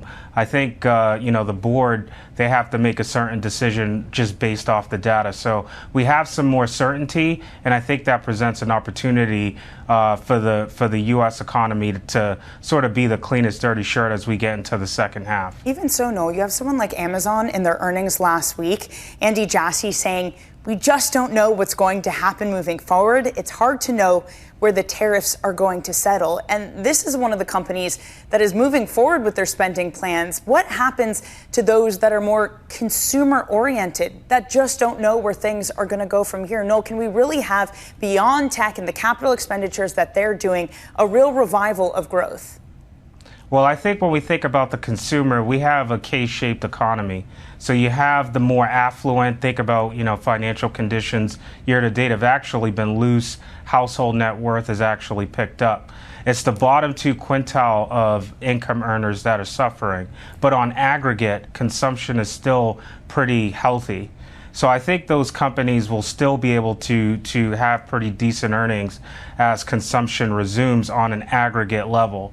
When I think about the bottom two quintile, that's something I think for the Fed to have to reconcile, where they'll ultimately have to make a choice between higher prices and growth prospects. Well, when it comes to that bottom quintile, the tariff rates going to hurt this group the most? Unfortunately, it will hurt that group the most. They're at a position where they're not going to be able to handle those prices. However, I think on an aggregate perspective, I think, consumers are pretty strong. And I think if we get enough pain, enough suffering, I think the Fed will have no choice but to react regardless of where inflation is. You say September's a close call, but given all of this we just discussed, do you think there is more of a probability the Fed cuts in September, or do you think they still wait on the sidelines? I think it's 50-50. I know that's, probably a cop-out, but it truly is 50-50 because if, say, core inflation is CPI is at 3%, it's going to be really difficult for the Fed to make a move. And keep in mind, Powell referenced the unemployment rate, which is still pretty tight based on any historical standards. So I do think it's still 50-50. Well, we get one more jobs report before the September Fed meeting, and we get 2 CPI reports. What are you looking at as the most important piece of data? I think it's the labor market. I think if we see a real meaningful deterioration, a big jump in the unemployment rate, I think that'll transcend the inflation data. But that's not our base case. I think, the unemployment rate is likely to remain tight. And I think from our perspective, we think the inflation outlook is going to be the more closest thing to watch because we do think the labor market, at least as it relates to the unemployment rate, will stay tight. Noel, thanks so much for your time this morning. Noel Dixon of State Street. Anything but a sleepy August or a sleepy summer. These next few data points are going to be incredibly important going into September. And one of the real questions is, which you were getting with Noel, is the unemployment trend now worrying enough that we set aside what happens in inflation?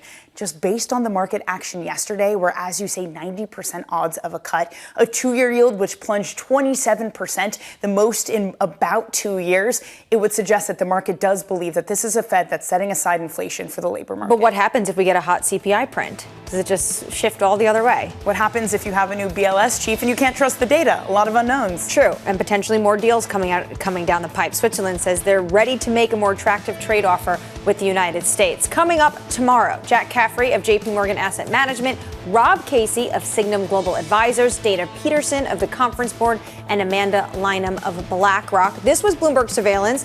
Thank you for watching with Danny Berger and myself. Lisa will join us. She's back tomorrow.